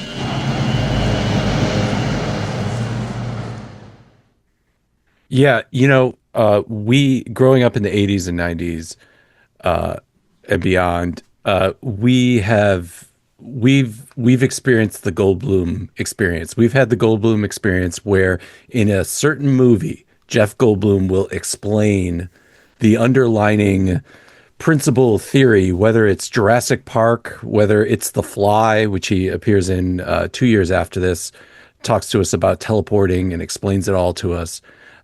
He became the guy that explains the deeper theoretical, issues to us. If he was in devs, he would have explained what the supercomputer was and what a Faraday cage was. But so here he is in a movie explaining, maybe where these aliens have come from and sort of linking it to something that is in sort of a pop reference. And so it's a classic. Before it was a trope of a Goldblum. Here he was, kind of explaining it all for us. And it's funny, like you said, too, with the gags. Like, it's just, they're like Orson Welles. They're like the guy from the wine commercials. And the best part about that is there's so much nostalgia in this movie because I was like, oh, that's right. He did wine commercials for a while. I remember there was like a short time when he did. So I just think it's really funny. Like all the, like watching this, I'm like, oh, these are all things that you would only know if you grew up in the 70s, 80s and 90s. And so, yeah, I think that really, really works for our generation, especially going back and listening to it now. But again, this scene has all these little fun little gags like the Youngins, the wine commercial, but also when they first try the computer, its error comes up and it says, that won't work either. It's not incorrect, wrong password, says that won't work either. It's like, no computer said that to you. It's just like, it's such a weird thing. Again, another weird thing. But one thing we've skipped over, but we should probably fill in, is we have met the villain of the movie by now.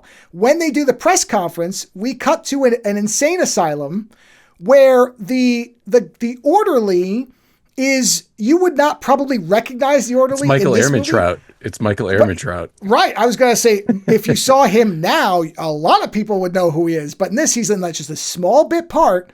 And you go, oh yeah, that guy. Because he's got a full head of hair. He's much younger, like a lot of people in this. But we have Wasn't he also in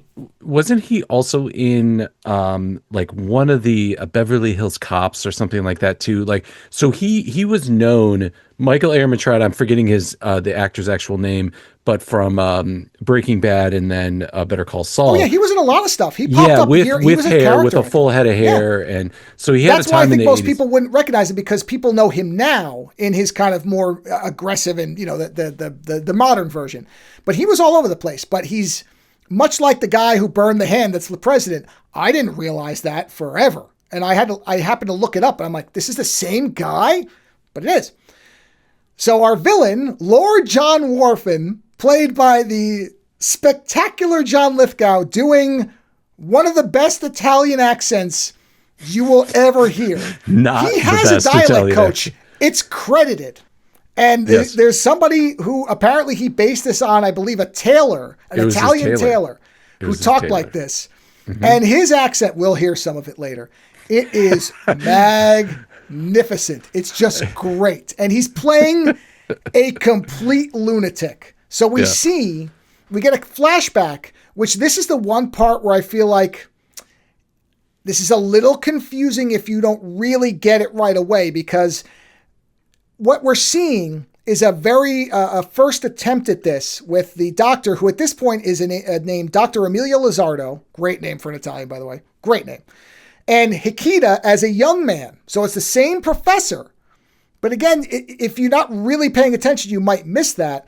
And they're doing a first run at having Lizardo go through a solid wall. But because in his zeal, he jumps the laser, he doesn't go all the way through. And then you see the aliens are implanting a consciousness on him of Lord John Warfin. So when he comes out, he's got this big red puffy hair. He's just shrieking. There's a cat sound because you have to emphasize he's nuts. And he just runs off. And so he's realized that the problem he's been trying to solve in the insane asylum, and this is one bit where I don't know whether he ever would have solved it or if he was so insane that he thought he would, because John Big Butte seems to be indicating that he's a dope.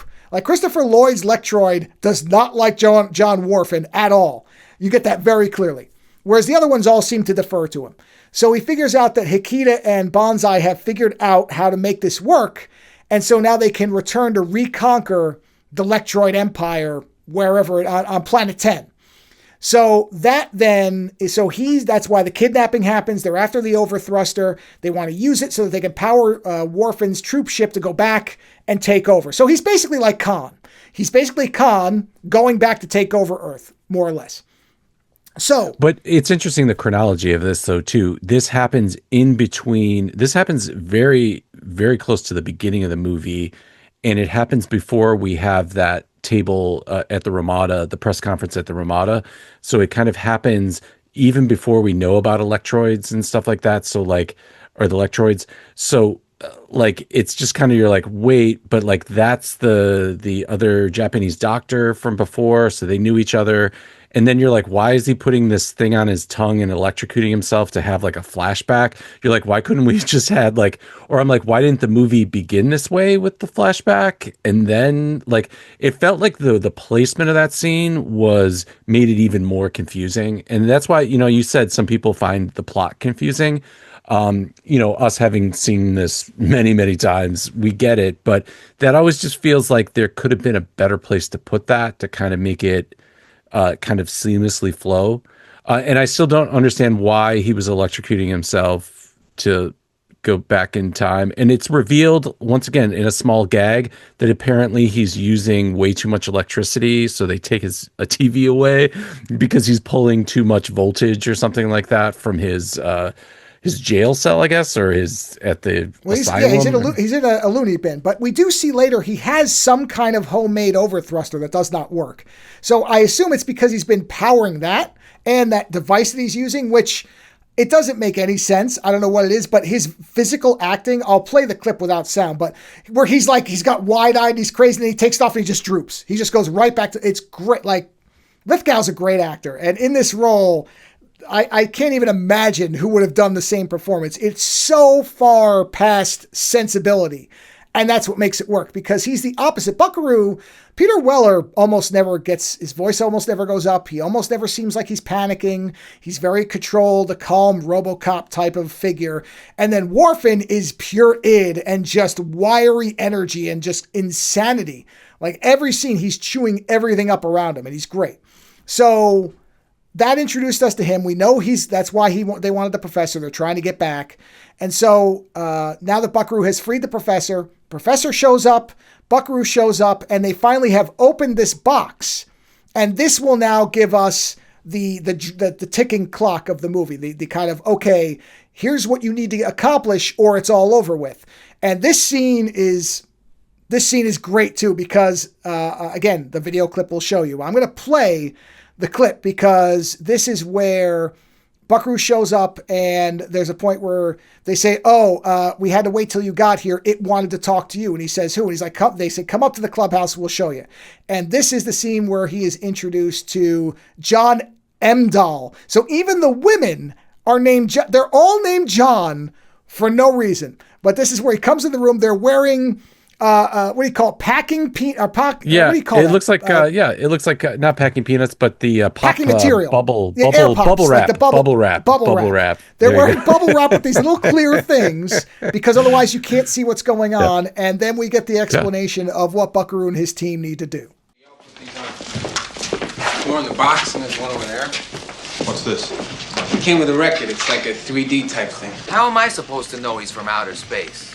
This Rasta guy pedals up to the front gate and delivers it all in a pink cake box. Why? What for? We don't know. It wouldn't tell us. It wants to talk to the head honcho. Lights.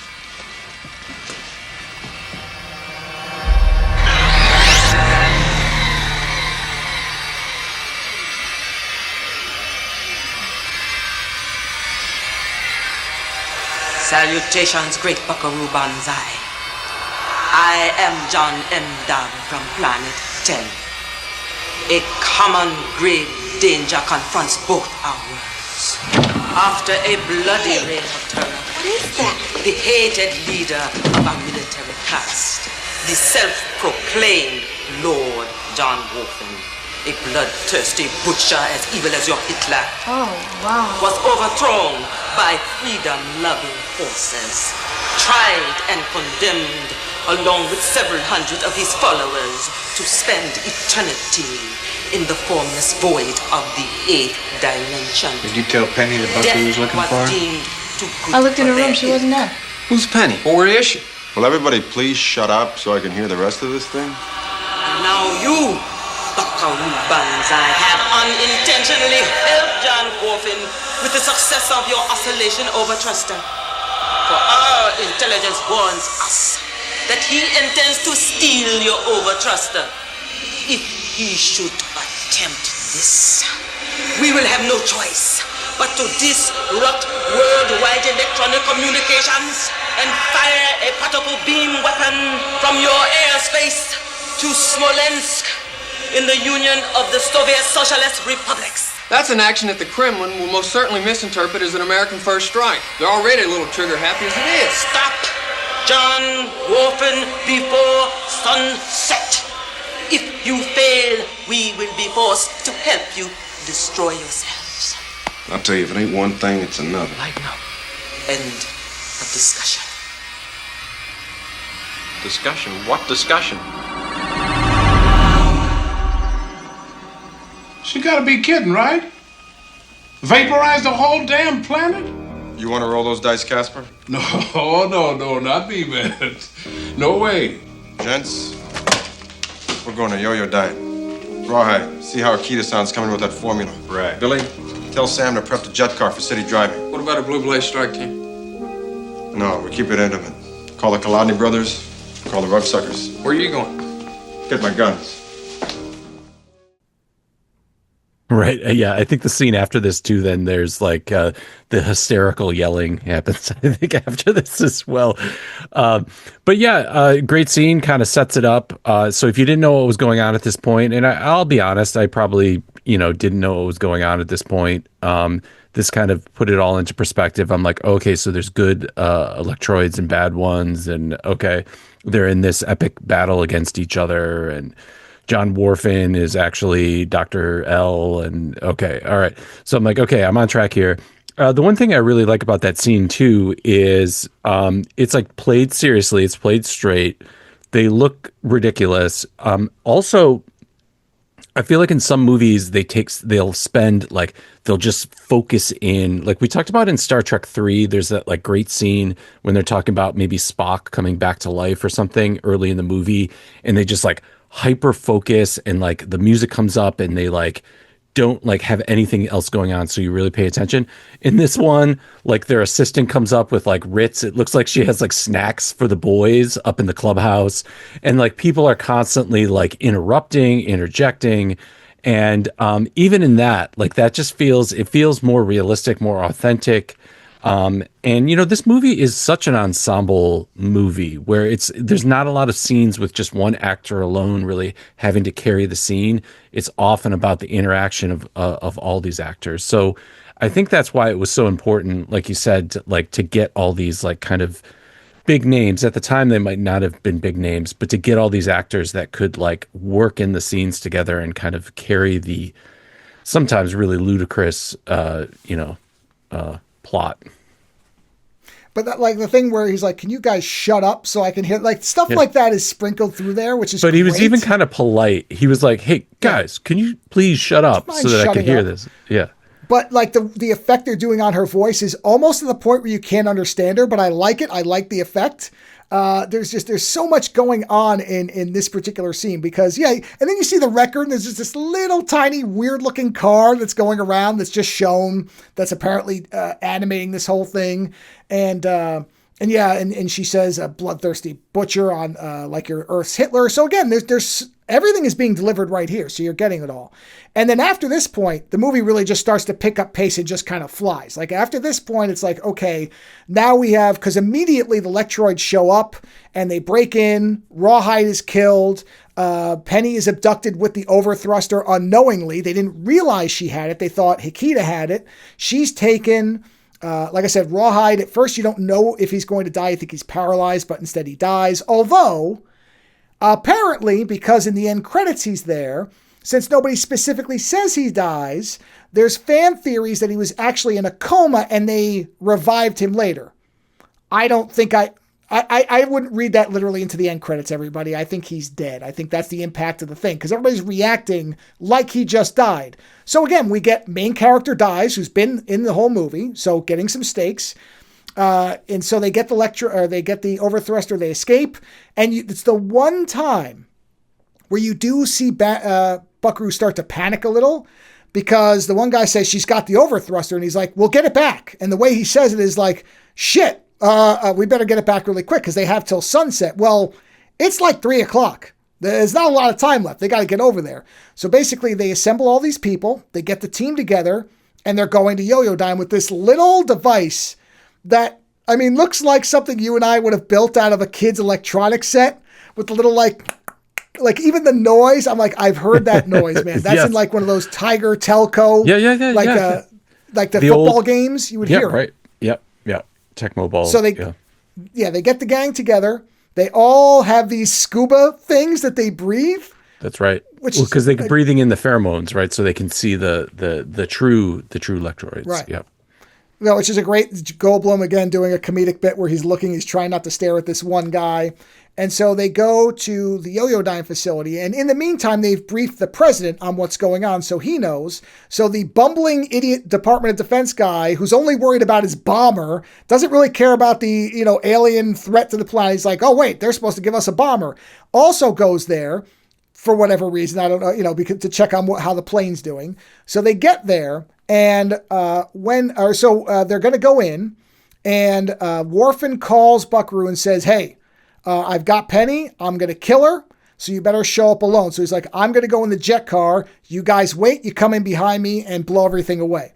So he drives in. But right before he drives in, we get this speech from John Lithgow that is exceptional, where it leads off with blacks are in New Jersey trying to destroy us, which I'm like, oh man, you better be careful starting off that way. But luckily then, once you know it's black Lectroids and he goes into the rest of it, you realize they're the good guys. But this one starts off and you're like, this is a little rocky. Where are we going? And then you realize what it is. But I'm going to play this in its entirety because it might be one of John Lithgow's best performances in any film he's ever done. Blacks are on this planet, here in the New Jersey, coming to destroy us. We must act, escape, or die. We must work faster to finish the great vehicle itself, so we can enter the 8th dimension and free our trapped comrades. So we can return home and seize power once again. What is the greatest joy? The joy of beauty! Louder! The joy of beauty! History is made at night. Character is what you are in the dark. We must work while the clock she's ticking. We hide, they seek. Step to the black Lectroid. Where are we going? Planet 10. When? Real soon. Yep. Nothing's better. Where are we going? When are we going? Pretty soon.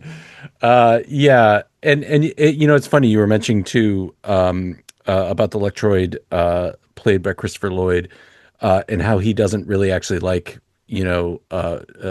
Lithgow's character really, or Dr. L. Uh, and like through that whole speech, he's kind of just shaking his head, just being like, oh my God, this guy's, ridiculous. But there's a it's point. funny. I don't know if you noticed. There's a point where he's like ripping at the microphone cord, like trying to snap it, like he wants to just cut him off. Yeah, no. There's actually like a lot of stuff going on with like they're playing around with this whole idea of like he's like there's blacks in New Jersey or whatever, or there's black in New Jersey, and then like in the previous scene with the president, they were talking about like, well, I don't understand about you're having this race war in New Jersey. I don't know if we can do that. So like there was a lot of like joking around about like and kind of satire, but then also commentary about like, kind of these issues that are going on. Also a lot of ragging on New Jersey, but hey, I'm always good for that. Right, but like, one interesting thing that I almost forgot, this because you pointed this out, all of the good Lectroids are all black. They're all played by black actors, and they're the good guys. Whereas all the bad guys, I don't think there's anybody but white guys in the thing. So it's I don't know how intentional that was, but you notice it in the modern day with, just being aware of things. You look at it and go, wow, this is interesting because I think the blacks are the good guys, and they are all played by black actors. Yeah, and they're messing around with that too, because like even just the way that speech begins, where you're just like, wait, like you said, like where are we going with this or whatever, and then you're like, oh, they are all black, and you're like, huh, like so. A lot of it's very tongue in cheek, but yeah, I mean, they're like you said, like I said, it feels like an 8-year-old wrote this, but there's no way because there's all these other like really subversive things. So I think on the outset, your parents are walking through the room and you're like, oh, there's a bunch of men dressed up like 8-year-old kids, like in a clubhouse. Oh, I guess this is a kid's show or whatever. And then you leave the room and, there's other Blacks things are happening. coming to destroy us. Right, yeah. But also all the mugging that Lithgow's doing with his face as he's it's just exceptional. It's just, and the teeth. There's so much the teeth physicality. Yeah, and the way they've done his teeth and the makeup, so he looks repulsive. He looks rat-like. He was talking about when he was doing his mannerisms, he tried to be bug-like in his movements because he was trying to be very sort of jerky and kind of, unhuman in his movements. And yeah, he's fantastic. I mean, like if you look at the cast of this movie, if you're like Christopher Lloyd is in this, and John Lithgow, and Peter Weller, and Jeff Goldblum, you're like, what is this movie? You know what I mean? Like sometimes it's Goldblum with like Jeff Daniels and you're like, oh, okay, this is going to be like a, or what's his name? Weir, like in, no, Jurassic you're right. Because Park. normally in a movie like this, you have two big names and then the rest of people are either unknowns or very, very niche character actors. You don't have top tier with this many names. Of course, at the time, not like, but to look at it today, you'd sit here and go, this is Ocean's 11 level casting. Right. But my bigger point is you put Christopher Lloyd in with a bunch of other quote unquote normal actors. You put Lithgow in with like Denzel Washington, and then it's the movie Ricochet, and like Lithgow's the criminal and Denzel's the hero, right? Like you but you don't put Christopher Lloyd and Peter Weller and Jeff Goldblum and Lithgow all in the same movie, and you're just kind of like, what is going on? Like, so it's funny when you look at the cast list, you're like, oh, yeah, this movie is definitely the result of all 4 of those actors being sometimes in the same scene. Well, and that's, and I've never heard Weller say anything specifically about this, but I wonder if that's why he played it so reserved, is because the other 3, I mean, Goldblum is mostly in his actions. He's very big physically. Like you watch him because he moves a lot.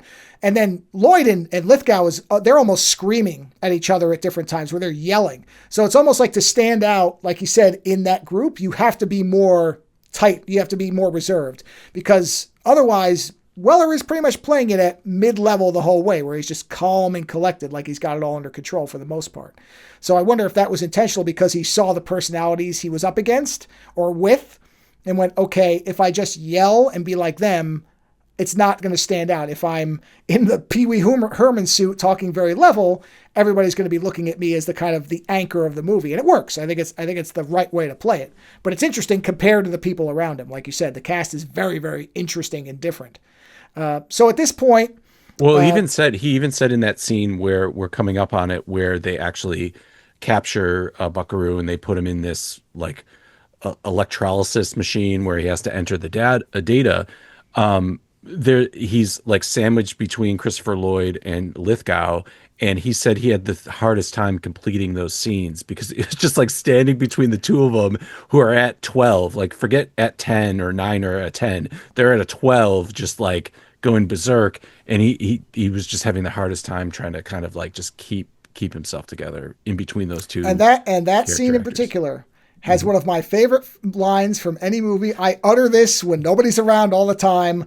I'm going to play it. It is by far my favorite line from the entire movie. Curse you, Banzai! Don't you realize what you're saying? Your whole plan is going to be destroyed and you sit here wasting time. Time? I got nothing but time. Sealed with a curse as sharp as a knife. Doomed is your soul and damned is your life. That is a beautiful curse. I mean, that's what you say to somebody right before you tear their throat out and shove it up their ass. It's great. Why is he rhyming though? I don't know, and I don't care. It's so, and it's a close up of him too. You'll see in the video, like it's right up and he's like got the teeth and it's great. It's just so, it's the most threatening in the whole movie Worfen is, because otherwise he's kind of a buffoon. But that scene, he doesn't, you think he might just kill him. And it's really John Boutte who is kind of like keeping everything on track. But he goes to like supervillain status then, right? Like, and then he becomes a caricature of every villain, you've ever seen before.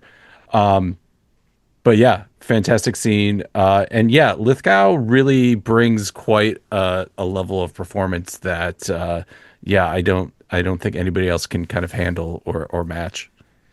Yeah, that's great. And at this point, basically, we're at the end of the movie. So Worfen gets all of his people onto this big ship, which is a cool-looking ship. Again, absolutely. These ships look really good. Yeah.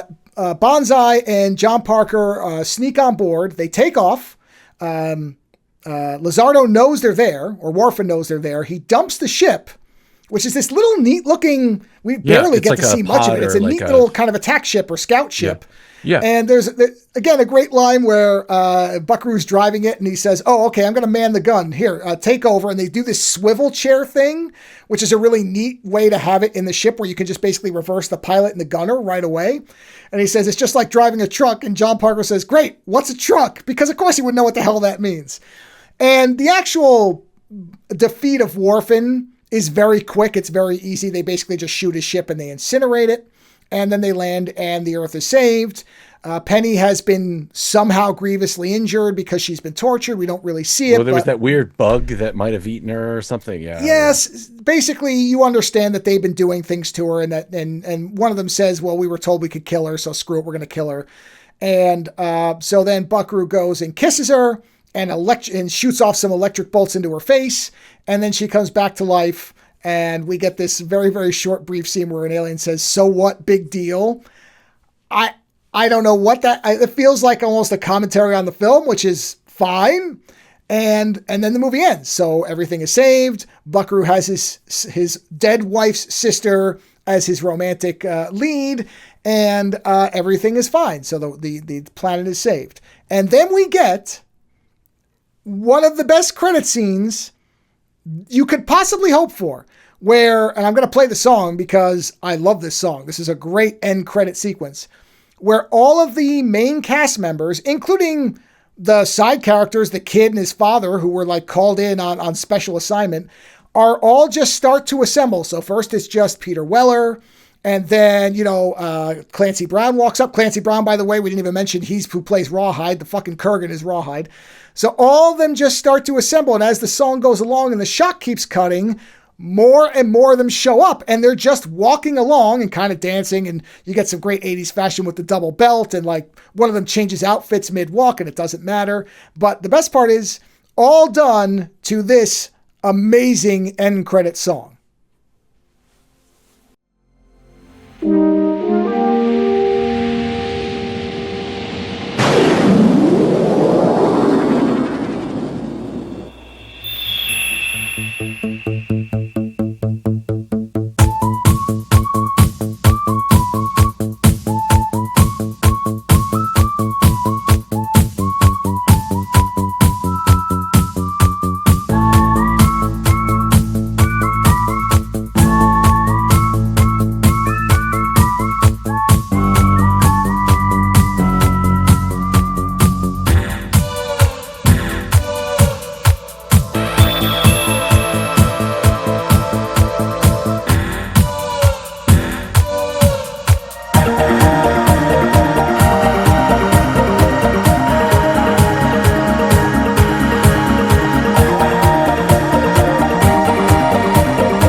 Yeah, that's the music of Michael Boddicker.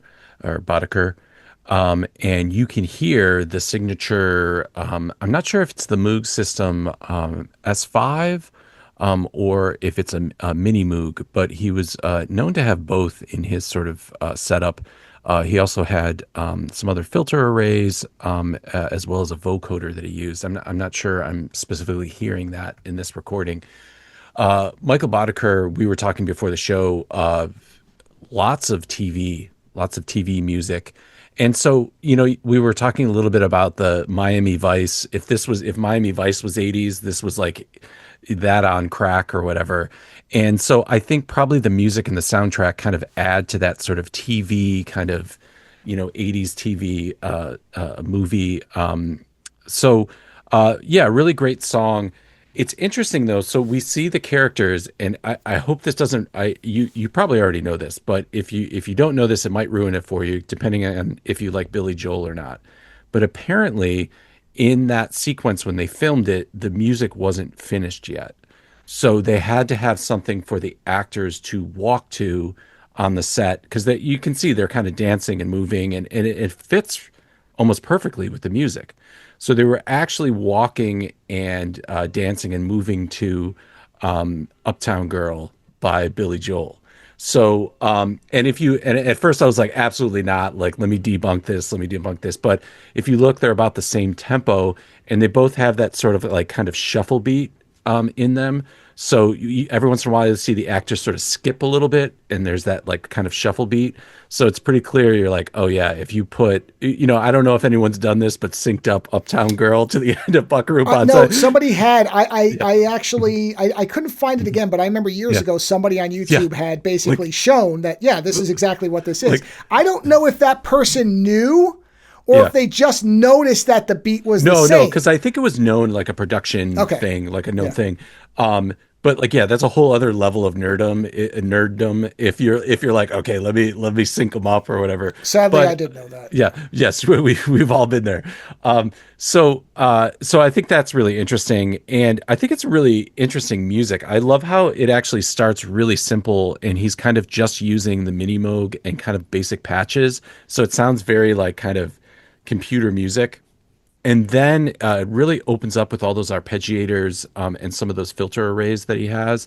So it has this really kind of big, lush sound to it. So, and it's very 80s, right? It's so 80s, but at the same time, very kind of synth poppy and sort of fun. But yeah, and it's funny, we talked about too, this is one of his rare movie soundtracks where mostly he was doing a lot of television, especially like 80s, like hardcore, like we said, Knight Rider, right? Like Night Court. Very eclectic musical but career. he's like, he was the guy. Like, I feel like that's the thing is like, if he was a known commodity. So if people needed a lower budget guy to come in and do music for their show, he was like a session player for media. Well, that's the other thing too. He also played the synths, so he has many credits of just playing instruments on different songs. We were even saying Whitney Houston's "The Greatest Love of All." Apparently, I think he's playing synth or something like that. We couldn't find the exact credit, but it's kind of crazy, like that this composer is also. This is one of maybe 7 movies he did the soundtrack for only. However, he did, I don't know, maybe, 50 to 100 different soundtracks for TV shows and series, including The Simpsons. We even said, The Simpsons. One season. If you look him up, a lot of experience doing a lot of different things, but this is what I know him for. And I really, it is hard for me to think of a more locked into my brain end credit sequence in this, because even there's a point where they walk, when it really kind of stops, they walk past a wall with graffiti on it that says Buckaroo Banzai. And I have sought that font my entire life. It does not exist as far as I know. If anybody knows where it is, I will buy it. I've actually to the point where I'm trying to kind of make it, but I have to invent some of the letters. This is kind of an ongoing thing because it's so of its time. It is so specifically 80s, but it's a gorgeous bit of graffiti with this font. I love it. And you know why I think it's so iconic? We were talking about maybe this movie would be running between the 6 and 7 o'clock window before the 8 o'clock movie feature of the night on HBO. So probably, I think my bedtime was 8 o'clock. So I'm sure so many times I was like, I want to stay up for 5 more minutes, and I'm just seeing that end credit Buckaroo Banzai, before I go to sleep. So there's so much nostalgia like wrapped up into this, and yeah, that sort of graffiti at the end of the movie, I'm like, man, I've seen that like thousands of times. That's like permanently imprinted in my memory. At the end of my life, when everything flashes before my eyes, there'll be all these different things, and probably one of them will be the Buckaroo Banzai graffiti on the cement wall, which looks like just some aquifer or aqueduct in L.A. Yeah, it's probably in L.A. Yeah, it's probably Yeah. just someplace in L.A. that they filmed it. I think they said they filmed it way after the fact that the movie was wrapped, and they just needed to have something to run over the credits. There was a story to it, but I also think it's a great ending because it does kind of go, okay, this was all just fun. Like all the cast members are there. They're just walking along. They look like they're having a good time, like bantering with each other. Rawhide's back, whether he's dead or in a coma, whatever. And it just looks like, it's like, okay, guys, this was a fun movie. That's all it is. You don't have to take it too seriously. It's just a good time, which it is. It's just a great time. Like, so what? So what? Big deal. But a lot of fun. And then I think it also, they were really trying to set up sequels, and maybe not just one sequel, but like many, many sequels or many movies. So I think that kind of sets it up too. Like I could see like in today's MCU, like verse that we're in now, I could see at the, tune in next summer for, the opening of the credits, when that first little swell of music comes up, it says Buckaroo Banzai will return against the World Crime League, which never happened. I think it was a comic or something, which was apparently not very good, or did it happen? Well, or did it happen? It in happened the form of a perhaps different in another movie. form. Yes, in the form of a different movie. Was birthed out of the failed phoenix of this thing, not being, I mean, it bombed when it came out. Nobody got it. It did not review particularly well. And like I said, when I remember seeing this, nobody was watching this thing. I had this beat up VHS copy that I eventually got that I think I had to buy used. Well, I think other kids were, now, though. I think like other friends and kids were, but like, they weren't talking about it on the, but not in terms of, this was not a Rocky Horror type where people recognized that it was something unique and special and they were talking about it, and you would see midnight showings, or, it might run somewhere as kind of a, hey, or like a Joe Bob Briggs running this saying, hey man, this is worth seeing. There wasn't a lot of that. There is now. Now I think Kevin Smith was a big proponent of it. He was trying to get a TV series going. There was a whole bunch of things, but also I just think that people now look at it and see it as something that was unusual, unique, and very particular for its time, that holds up really well. I think because it is so far into its 80s-ness and its weird identity, it shields it from being dated. So you definitely know when it was made, but it does not have any of the kind of bad cheese in the fridge, dated feeling that some movies that are associated with their time can be, where you're like, okay, it's not necessarily that it's a bad movie, but it's somewhat trapped. There's not outside of the writing, there's not terrible sexism, there's not terrible racism, there's not some of the hallmarks of older films. Nobody makes a terrible gay joke, which a lot of movies from this time would have at least a couple. There's a little bit of the closest Asian. You get is Worf says that little Asian critter, but he's also supposed to be a lunatic, so you don't care. It's like, all right, so what? But that's the closest you get to anything. So it's also it kind of unusual that way. It reminds me of Manhunter by Michael Mann, where that movie is a fantastic movie and I love it. But because it was so stylized and so 80s, it's like tough to like rewatch it. It's a great movie. I really enjoy it. But it's just like tough to rewatch because you're just like, oh, this is so 80s. Where this movie is the same thing. It's so 80s, but it's like Big Top Pee-wee or Big Pee-wee's Big Adventure over the top 80s that it just feels, I don't know, it feels fun. Well, feels also, like childhood.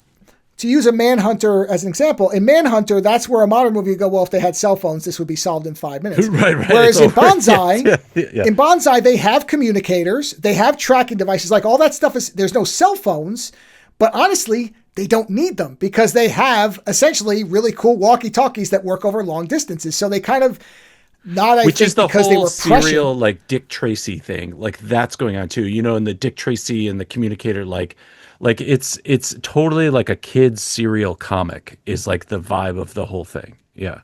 again, to the Indiana Jones analog, where Indiana Jones was George Lucas trying to write a modern version of these things he grew up with. This feels like, I grew up, the writer loved Asimov and Clarke and wanted to do his version of a classic science fiction story, but sheathed it inside of modernity. It is a modern 50s science fiction film with even that kind of goofy humor where, it is that kind of classic campiness that nobody inside the world is aware of, but all of us on the outside see very clearly. So it works. Like I said, I love this movie. I watch this movie once or twice a year, and this is probably the movie I've seen the second most amount of times in my life because I watch it once or twice a year. The only movie I watch more than this is the animated film Akira because that is just tied into so much of my artistic life. That's the only thing I've seen more than this. Otherwise, I always make a point to watch this at least twice a year because it just flies by and I always have a good time with it. It is so great. And there's now a nice Blu-ray of it. They don't have a 4K yet, but it's a nice Blu-ray release is available, which for a while you couldn't even get a good copy of it. Now it's there. Lots of good extras if you pick it up. So if you've never watched it, it's just such a great time. It's just, I just love talking about it. Even the clips, I was laughing behind the video. If you're seeing the video, I love this movie. I just adore it. I agree. And my advice would be for somebody who's watching it for the first time, my advice would be to take it seriously, but also don't don't take it too seriously. Like simultaneously be locked in, and then at the same time just be like, yeah, some parts, and they do a good job. I think like Kevin Smith talks about it too, like when he's praising this movie. I guess at the Lincoln Center when they had like a big unveiling of it, they invited Peter Weller and John Lithgow there. This was, I guess, maybe 10 years ago or something like that, and like Kevin Smith is going on and on about how he loves this movie, but like that's what he was talking about is like the genius of this movie is that it is so for real and at the same time such a farce, and it does a great job within the script of just kind of like letting you know, like, hey, we're being serious now. Like Rawhide just died because he got bit by this giant spider or whatever. And then in the next scene, you're dealing with the back problems of the president or something like that. Like, and there's things going on. So, yeah, I think I agree with Kevin Smith. I think that's the best part of this is that it is completely absurd and silly and stupid. And then also there's some really kind of fun and interesting sci-fi. Well, another great movie, another great conversation. Fortunately, this is an easy one to watch, so there's many different ways to watch it. Go watch it if you've never seen it. You will have an absolutely fantastic time with it. As a reminder, Electric Rodeo Revival is available to purchase at all your musical outlets, whatever they may be. The 7th season of The Process will either be starting shortly or already be in progress when this comes out. And we'll be back to talk about another absolute riot of a fucking movie to watch, I will just spoil it now, which is, of course, Big Trouble in Little China. We kind of gave it away early on, but just in case you missed that little hint. So we will be coming back with one of John Carpenter's best, one of Kurt Russell's best, just a purely, again, movie that absolutely succeeds on the ensemble that's involved and is just a riotous good time. So, yeah, that's what we're going to be doing next. So we'll have a short intermission of something, and we'll be back to talk about it. So, Doug, thank you once again for coming on and talking about another great movie because, man, every one of them's worth watching. I'm having a great time talking about all of them. So, thanks for being here. And everybody else, well, hang around a little bit because we'll be right back to talk about another great movie.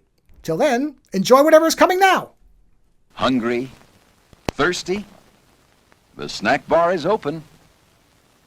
There's hot, fresh, delicious popcorn. And it's even better with butter. You'll also find refreshing ice-cold soft drinks. And your favorite candy, too. So we invite you to visit the snack bar at your convenience. Welcome back, everybody. I hope you enjoyed whatever that was. I don't remember what exactly I did. I did something. But anyway, we are back to talk about the second film in our double feature showcase. We talked about The Adventures of Buckaroo Banzai Across the Eighth Dimension, and now we'll be talking about Big Trouble in Little China. And to do that, I am welcoming back once again Doug Bielmeier, teaching professor at Northeastern University, whose most recent album release is Electric Rodeo Revival, and who is at some stage of season 7 of the Process podcast. Doug, welcome back to talk about another excellent movie that fortunately does not take itself too seriously, which is, I think, to its benefit. Yeah. Well, thanks for having me back. It's great. It's great to be here. And yeah, it's that perfect balance of taking itself serious enough, but not too serious. And I feel like that's the genius of John Carpenter, is that like mix of like, all right, you like get into it and you're like being like, this is a serious things are happening here. And then, yeah, all of a sudden there's a giant floating head monster thing with 7 eyes. This is a really interesting movie because I don't know if anything, I'm trying to think if there's another John Carpenter movie that mixes the kind of tones like this to this degree. Can you think of another one that's just like this? No, not as campy, because I feel like it gets a little bit campy, a little bit kind of cartoony in a way. I think They Live is a little bit, it gets absurd at times. And there's that absurdity. And, you know, John Carpenter has that great sense of humor. So that comes out in They Live. Like, They Live is like a serious film about, you know, mind control and kind of authoritarian rule. It's like kind of a treatise on that. But then also there's like scenes where there's just wrestling happening. So it's kind of, you know, so I think there's always a little bit of humor in his movies. Some are dead straight, like The Thing, that's just straight. And even Village of the Damned, which I think it should be a comedy, but that's straight. Everybody just plays that straight, even though there's kind of some absurd things that happen in that. But so yeah, I think this one is really unique. But I think that humor, even Ghosts of Mars, there's a little bit of that kind of humor in that one as well. So I think it just shows he has, you know, range as a director and doesn't shy away from a little bit of absurdity. This might be his least cynical movie, now that I think about it. I think that's the thing that's different, is there's not that heavy cynicism that most of his movies have. This feels like an adventure film from somebody who normally, even his adventure films have this undercurrent of, yeah, you know, it's all going to get destroyed by a giant asteroid filled with human feces, right? I mean, you understand that's the world we're in. But this one doesn't feel that way. It's outside of the commentary on Jack Burton not really being the protagonist, but that's probably the lightest of anything, his critiques on kind of storytelling and stuff. But this one feels the light. Maybe that's why it's the most fun to me, because this is such a fun, just straightforward fun movie that I don't really know anybody who doesn't like it, unless they just don't like Kurt Russell, which I'm sure those people exist. I can't understand them, but I'm sure they exist somewhere.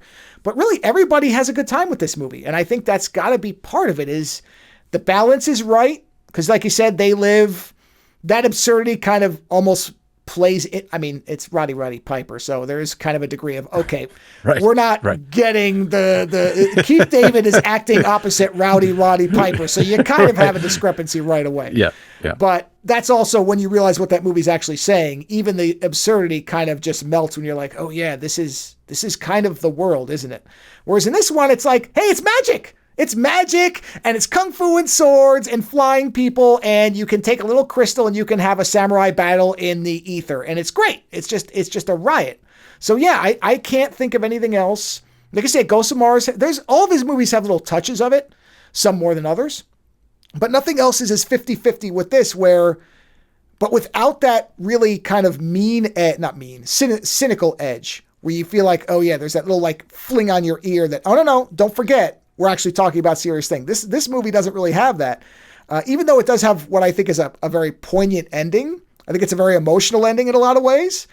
But it's still everybody seems to come out all right. Like everybody's having a good time. And maybe that's the difference, is everybody's having a good time in this movie, which is delightful, including the audience.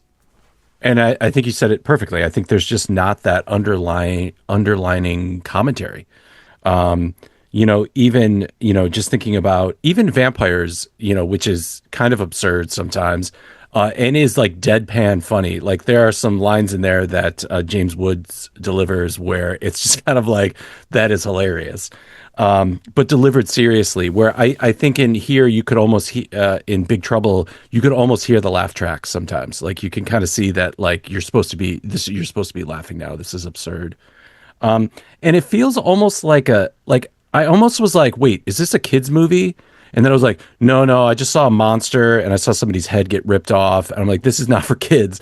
But it has that lightness to it because maybe it's just the absence of this like just crushing cynicism, like you mentioned, that are in all the other films. Like even in The Fog, which is like a traditional horror movie, there's this whole idea of like the sins of the past will come back to haunt you if you're a bad society, like that village, that town had done this horrible thing in the past and now it's coming back to haunt them. So there was none of that. It was just, and there also wasn't the commentary on like Asian culture is somehow superior or more mystical, or that Americans are dumb. Because I think even about like The Golden Child, which is like a contemporary of this movie, the point of that was it's like, well, yeah, there's these really great musical or magical, mystical things in Asian culture and Chinese culture that Americans are just not even aware of. And it was kind of like that because like there's this like whole gang war that happens in like the start of the movie, and you're just kind of like, okay, is this just like happening in Chinatown on a Tuesday, or what's going on? Like what's going on in San Francisco? But but there wasn't all there's not all the commentary, which I think is good. And kind of refreshing, especially in a Carpenter movie where, like we've seen movies where a child's head is exploded. So I think this is a little comic relief. So. Well, also when you compare it to something like The Thing, where there's so much gore and there's so much paranoia and just like constant tension, then you come to this where I think the only blood is when he's doing the needle thing. I don't think there's really any other blood. There's people get killed, but it's very bloodless. That's why I was like, is this a kid's movie? And I'm like, no, because there's stuff happening. Like there's stuff, and then the language, of course, and stuff. But yeah, because I think that lack of gore, it felt like sometimes the stakes weren't as high either. I mean, people do explode. I mean, you do have a character that explodes, spoiler alert, at the end of the movie. But even that, it's not a like chunky, gross, stuff landing everywhere. It's kind of more of just like a explosion. It feels less organic. I feel like a John Carpenter, if somebody was going to explode, they're like, all right, let's break the budget, the fake blood budget on this, and gray matter everywhere type of thing. So. Yeah, I think the legitimately grossest thing in the movie is when somebody bites the head off a fish, and that grossed me out because it's gross to bite the head off a fish raw like that. You get sick. You're going to get sick if you do that. You get sick and you're going to get pin bones in your neck. You're not going to do well after that. But I mean, I've never done it, so maybe there's a way to do it. But that's really it. You're right, because even when thunder explodes, it's basically like a piñata exploding. It's not like there's blood. It's just rags and what looks like green bits of dry fabric, and that's all it is. It's really stunning for somebody who, again, helmed The Thing, still regarded as one of the high points of gore effects, period. And then you come to this, and everything is, like you said, if you walk in at the right moment, you could see a child watching this and being entertained. Then you realize that, Jack Burton goes into a brothel and there's women walking around and he's posing as a John. And, okay, wait a minute, maybe not so much. So there is that. And you could see yourself like in the 80s, probably many parents like plopped their kids down in front of this TV show. They like left the room, came back in, saw the brothel, and were like, okay, let's switch it back over to Bugs Bunny. But yeah, but it's colorful, it's fun, it's exciting. And yeah, that cynicism is just not there. And Kurt Russell's having a blast, which anytime Kurt Russell's having a blast, usually I am too. So that helps. So the movie itself, as far as the movie, let's see, the box office was not good. What a non-shocker for a John Carpenter film. For its budget, it did not do well. It was an $11 million box office on a, estimated $25 million budget. But even at the low point, somebody had said, no, $19 million. But still, that would be a loss, which I think is because at this point, this didn't feel like what John Carpenter was doing, and I don't think that audiences knew what to make of it. I think it was too confusing. I never saw a trailer for it, so I don't really know how it was marketed, but I'm doubting that they knew how to even market this because it is a weird movie to try to describe to somebody who's never seen it. Because again, we're talking about how the tone is really specific, where it dips into comedy. So somebody will say, well, is this an R-rated film? Well, no, it's not really an R-rated film, but it's also not a kid's film, but it's also not Indiana Jones, where that, the first Indiana Jones is a PG movie, relatively. I mean, Nazis melt and everybody's in favor of that. Is it PG or PG-13? No, because PG-13 didn't come around until after Temple of Doom. Temple of Doom brought in PG-13 because they looked at it and said, oh, should we really have a man's heart being torn out and him being incinerated I don't think kids should and call this a PG film? Maybe not. So, yes, Temple of Doom was one of the movies that ushered in the PG-13 rating. So, thank you, Steven Spielberg. But it is a weird movie to describe because it's, unless you've seen it, it's hard to tell people, well, it's a comedy, but it's not a comedy. It's an action film, but it's not really an action film. Well, it's about Chinese mythology, much of which is made up. A lot of this is not rooted. I've looked and it's not real, which is a shame because it's very interesting. And what is it about? Oh, it's about an old, eternal man who steals a couple of women, one to live out his earthly pleasures, very specific phrasing, and the other to kill so that he can become a man again and now, I guess, bone for eternity while he rules the universe. Everybody's dream, stuff. Really. Just, everyone's dream. Everyone's 5-year plan, Yeah. And yet it has grown as a cult film and people appreciate it. And now I think it is seen correctly as, at least for me, I would have to say it's a top 3 for John Carpenter. This is probably the movie of his I rewatched the most, where I can just say I'm always in the mood for this movie, where The Thing, got to be in the mood for that because it's heavy. Or even They Live is just a very downer film depending on when you come into it. Whereas this, I can watch this anytime. This is an anytime film and just throw it like Buckaroo Banzai. It's like, oh, okay. I just put this on. There's never a time where I've suggested it where even my wife is like, oh yeah, let's watch that. Always. Because it's just such, whereas I can't even show her The Thing because there's dogs getting axed. And it's like, no, it's not going to happen, man. There's just huskies. No way. I had a husky when I was a kid. So that's it's a tough movie if you're a dog lover. It's a tough movie to watch. But that's interesting. You brought up, you even brought up the possible ballooning to 25 million. So if the budget did balloon to 25 million, that puts it right up there with Starman. So, and that was supposed to be one of his bigger budget films, and he wanted to show the studios that he could do a bigger budget film. So that doesn't surprise me though, because there's a lot of like ensemble cast. There's a lot of sort of bigger scenes, action sequences. But yeah, but by the way, tying it back into our pairing, when I first started watching the movie, I was like, this has nothing to do with Buckaroo Banzai, and this was a horrible pairing. And I was like, this is like, it's like, I'm having a great time. Like you said, I love the movie, enjoy it. But I'm like, these don't, like, they're not the same. But just hearing you now speak about how, once again, this movie, just like Buckaroo Banzai, was kind of like, people are like, what is this? And it was kind of an ensemble cast type idea. There was a lot of action. Buckaroo Banzai reads as a kids film sometimes, and then it's like way too serious, and then it's way too serious, and it could be frightening for kids. So I think these movies still are very similar in their sort of like genre mixing and just like, what are they? What is this? And I think with both films, I think the key to them and why I think they are a good pairing is neither of them should you take too seriously or take too lightly. Because I think if you overlook it and just say this is just like some kids movie from the 80s, then you're missing some of the subtext. And I think if you really try to be like, wait, now Jack Burton, like what, what is his motivation? Like you're like, well, you're trying to find something that's not there. So I think it is a great pairing. Jack Burton as a character is also really interesting because you really have to pay attention to what is being done with him, because the thing that everybody talks about is the fact that he's not really the protagonist, except he does actually kill Lo Pan. So in a way, they bring this thing that they introduce at the very beginning of the movie. He bumbles all through the rest of it, more or less. And then it's because he's quick with his hands that Lo Pan dies. Spoiler, I guess, for a movie that's this old, I don't care anymore. I mean, if you haven't seen it at this point, man, come on.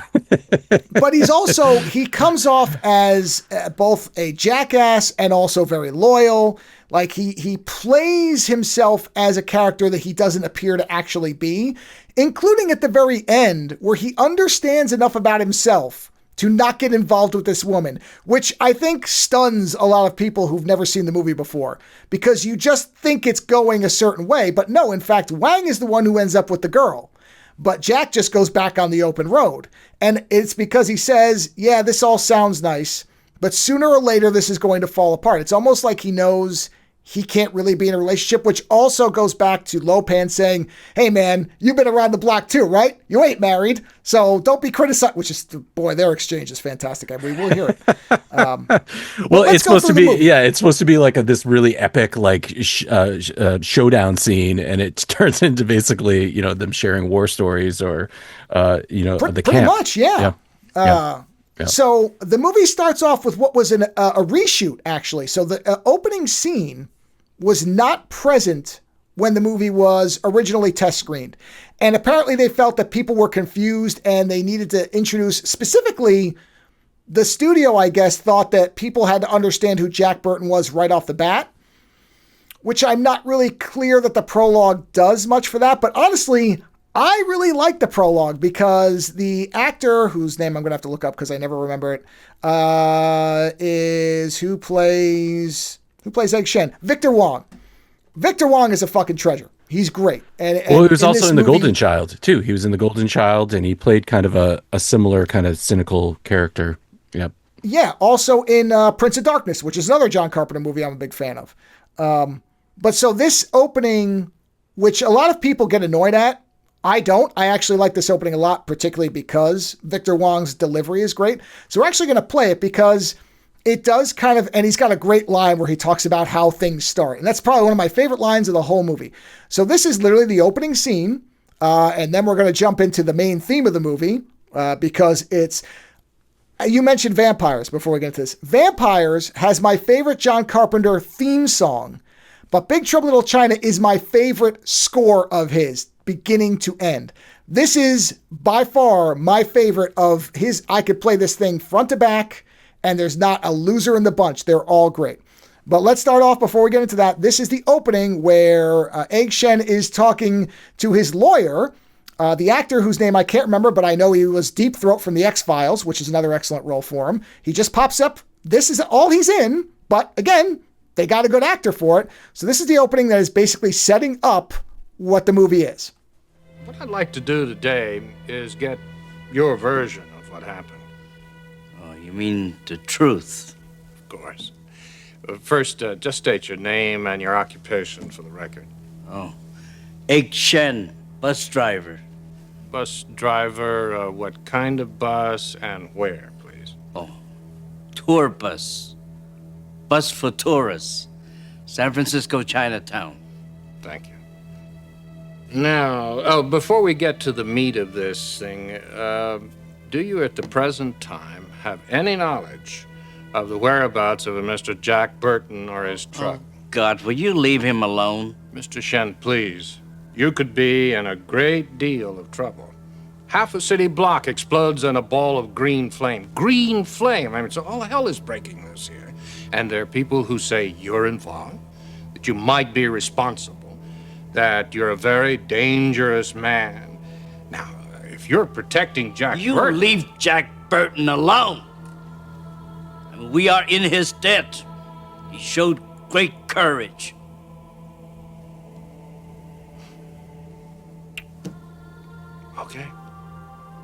Okay. But if I'm going to be your attorney, there are a few things that I have to know that still don't make any sense to me. Like, you really believe in magic? You mean Chinese black magic? Yes. Oh, absolutely. Are you still serious about this? And monsters and ghosts as well, I suppose. Oh, sure. And sorcery. And I suppose that you expect me to believe in sorcery as well. Of course. Why? Because it's real. How can I know that, Mr. Shen? How? Yes, how? Help me out here. Please, how?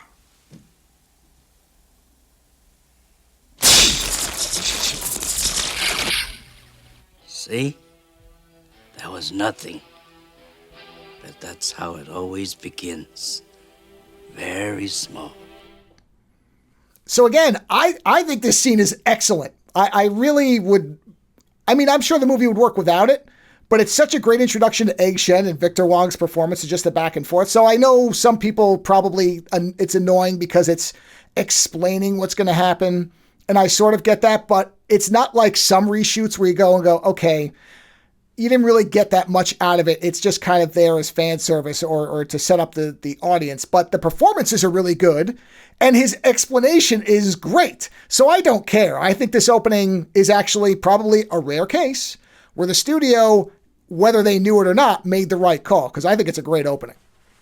Yeah, it's highly debated, the voiceover in Blade Runner, right? Like, is that really necessary or not? Does it add to the noir kind of charm, or is it just, like you said, explaining to us?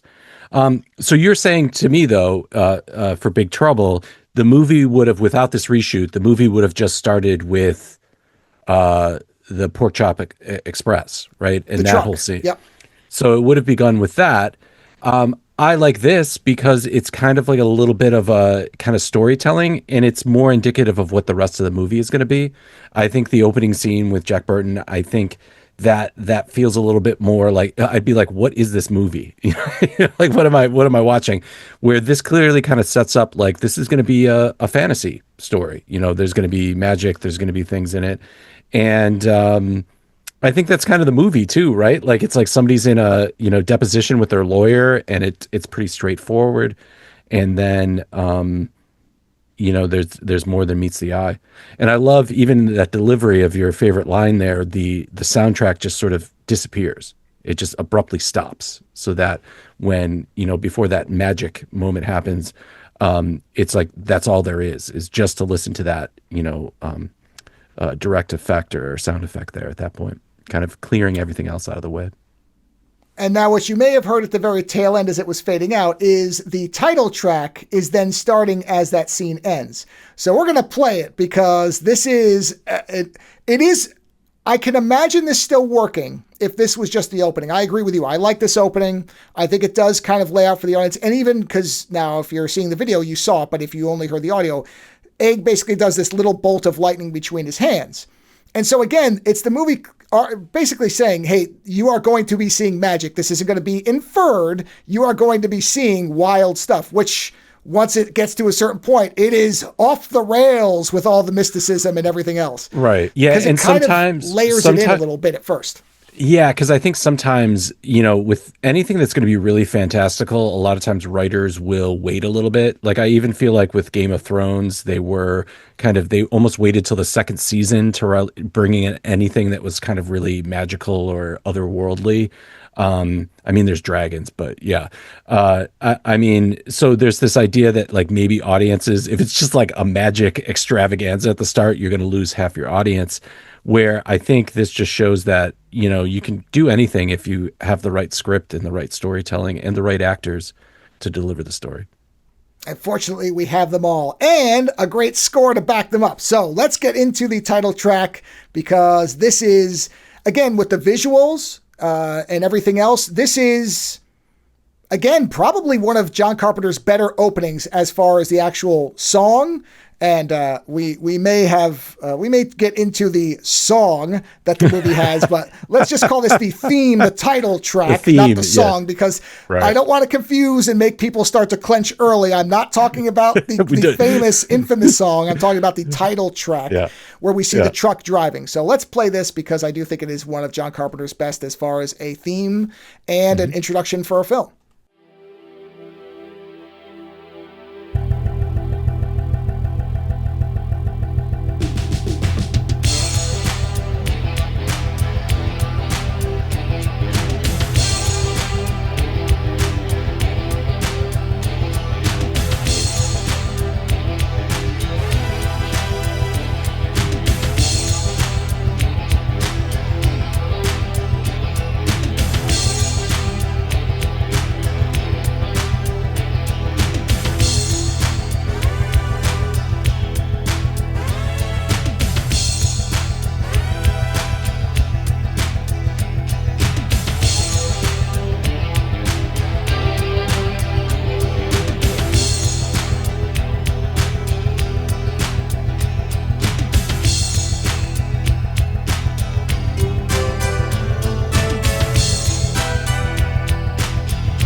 Yeah.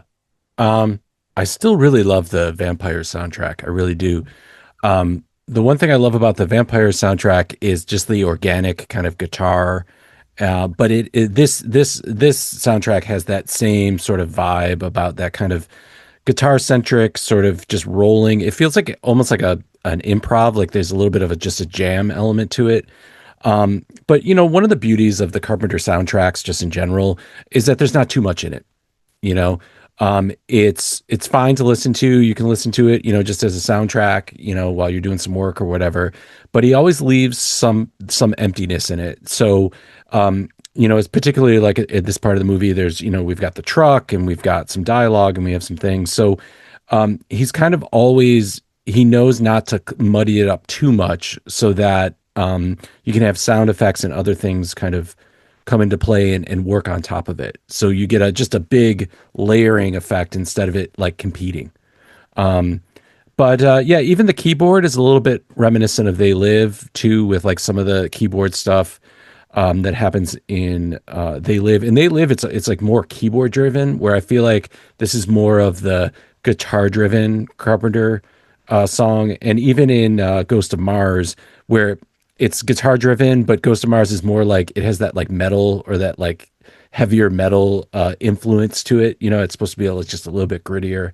And then of course in Vampires, it just kind of goes back to this more sort of desperados, out there killing vampires. But yeah, great soundtrack, very much of its time. I mean, it's very 80s, but so why for you? Why is this?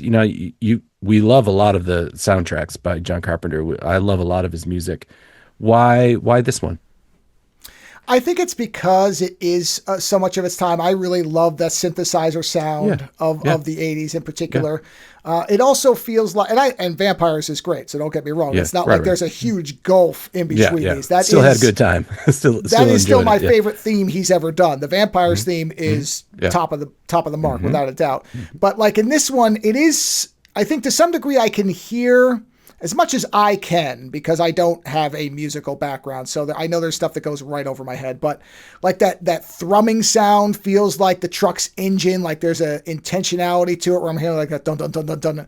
And I think because, like you're talking about, there's that sparse element to it, it allows even a musical dummy like me to start picking up what he's intentionally or not. And whoever knows whether it just worked out or whether he was, I want to replicate that sound. It feels like Carpenter tries to incorporate some of the elements of the film into it, or he's just really accidentally great a lot of the time, because it feels too on purpose to me. I don't know what your opinion is, but that's part of it with this one. But also there's just a lot of really good echo effect. There's a lot of these weird sounds. I'm going to play a clip from like when Lopan transforms from the old man into and like there's this, what I imagine is him like banging a guitar string. It just like echoes. And it's just this beautiful kind of saturated, and he just lets the note hang. Like it just goes on. And to some people that's probably in excess. But to me, I eat that shit up. The more I feel like there's like an atmosphere of a sound and a roominess, like an arena sound to it, the more I like it. And there feels like there's a lot of that in there. But plus there is also a connection with a lot of the soundtrack to a video game called Deus Ex, because there's a there's a setting in that game in Hong Kong. And they clearly use some of this as like there's some back and forth. Borrowed, yeah. But it's very good. Yeah. And so when I hear this, that's one of my favorite parts of that game, is that particular part of the soundtrack. And so I just like that kind of sound to it. So like I said, it's not like it's a big difference from Vampires in terms of how I own them both. So I physically own both soundtracks. But this one is the one I kind of just randomly will throw on if I'm drawing something or painting something and I just want to hear that kind of sound. This is the one I like to have in the background. So it just works in that element. But that's a good question for you. Do you feel like Carpenter is trying to echo what the visuals are, or does it feel accidental? See, I think because he's a visual person, he's a director, he understands how the music needs to work with that visual.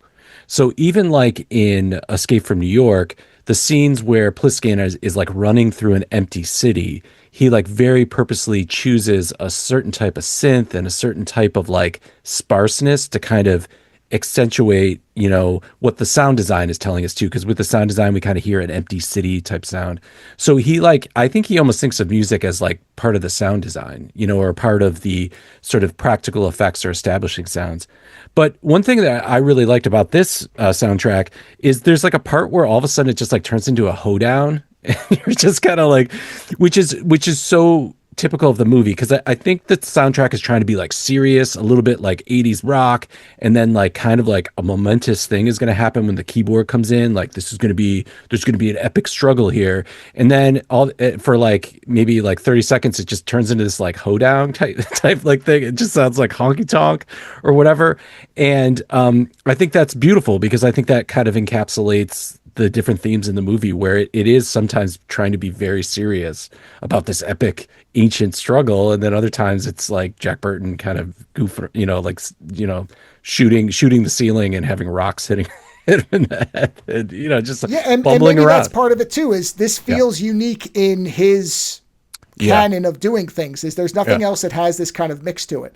So again, just like with Ghosts of Mars, where it was more metal oriented, because I think he was trying to work in the kind of vampire, like ghost, like goth type thing. So I think he was like trying to like bring that, because that's really important with the Ghosts of Mars, who they are as people.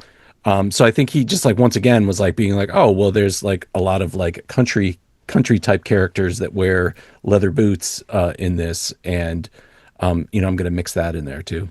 Yeah, I mean, I think even with the Carpenter movies that I think are lesser films, I don't think his soundtracks ever sound incorrect for them. They always sound like they're matched correctly to the material. Now, sometimes the material is not always at the standard that we'd like it to be, but still, it doesn't sound like it's the wrong. Let's put it this way. None of the soundtracks give away that he didn't believe in the project or wasn't putting the effort into the music. I almost feel like this is a hot take, and I apologize in advance, but I almost think Prince of Darkness, I feel like the soundtrack and the sound design is better than the plot of that movie.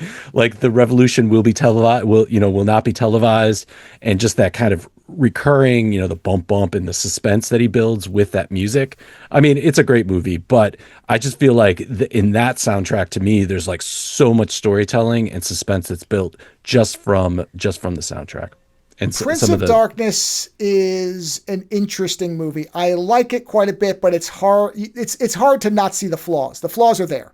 And I think you're correct. The narrative, not that we're going to get into Prince of Darkness, is not going to become a Prince of Darkness podcast, but Prince of Darkness, you see some of the hiccups in the storytelling. Yeah. I think some of that is maybe miscasting the lead, maybe not the best lead choice there, when all the people around the lead are way better than that person is.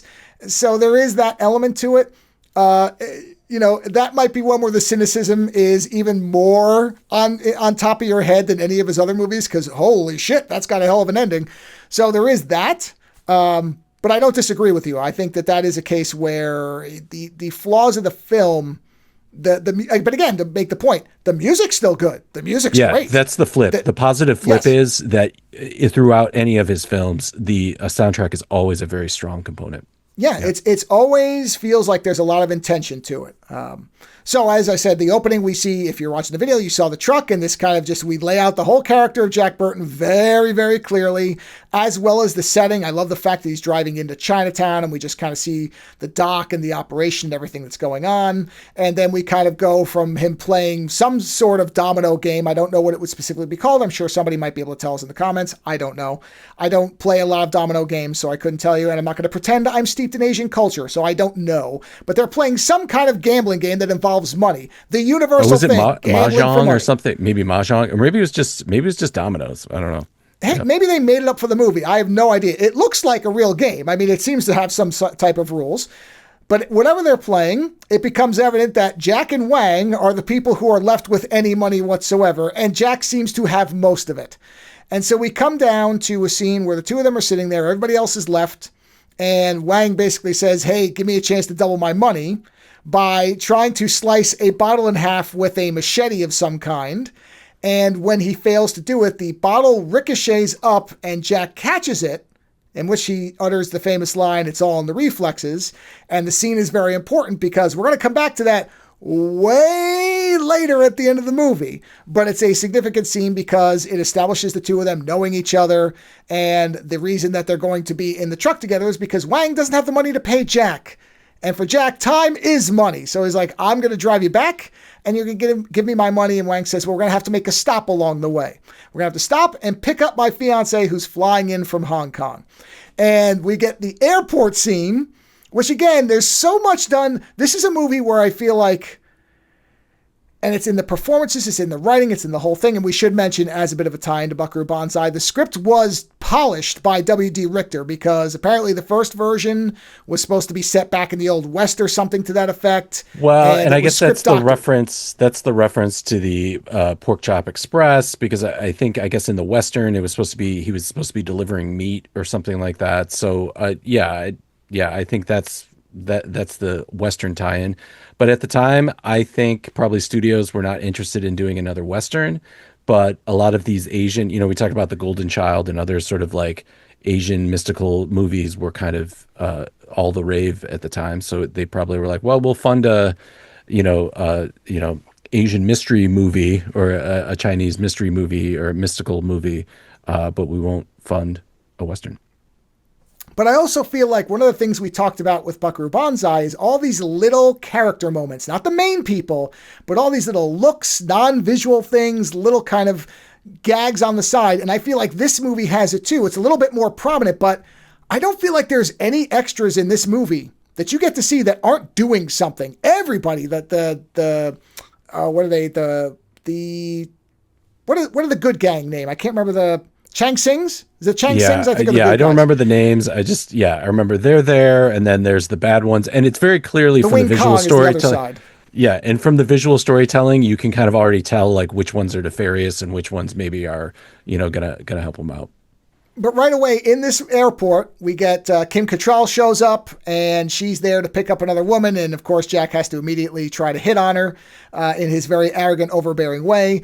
But then we get these three gang members that show up, and again, just in the costume. You knew they were the bad guys. Yeah. The Lords of Death. When the Lords of Death show up, you know that something bad is going to happen. And even the music is kind of like there's a tension immediately in the music when everybody's just looking. And at first, it's just people looking around, and you're hearing this music in the background, and so you know something is going to happen in this airport, which it does. They go and they grab Wang's fiancée.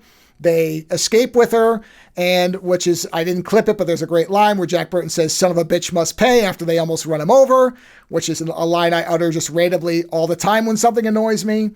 And so they chase after him, and they end up in the middle of a gang war. So as they're chasing after them, they escape into this alleyway, and Jack drives his giant semi into this very tight alleyway, which includes one of my favorite scenes that I don't think a lot of people necessarily like as much as I do, with the old woman chopping the duck's head off and then just retreating into her house. There's something so charming about that. She knows what's up. Yeah, she knows.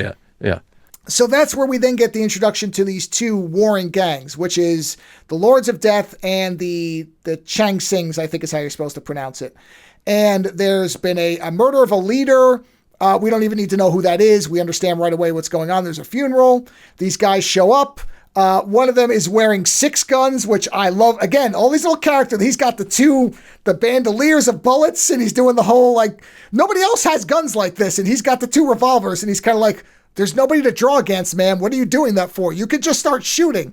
And then that other guy that's been in every goddamn movie where they need an Asian guy to get thrown through a window. I don't know his name, but you'd know him. He was in Die Hard. Wasn't he even in Die Hard too? He has like I think he might have mustache. Been, yeah. He's like balding. Yes, but he has like long the hair mustache with the kind of the balding. Yeah. Thank you. Nice representation of the movie for me. Long balding hair. Yeah, exactly. Long mustache. And that guy, by the way, his scene where he takes the 2 cleavers and he basically goes up and down the gun. I love that. But man. that's that him. Even in Die Hard, there's like a scene where he's using his martial arts skills to even he's using a gun in that. He's a terrorist in that, of course.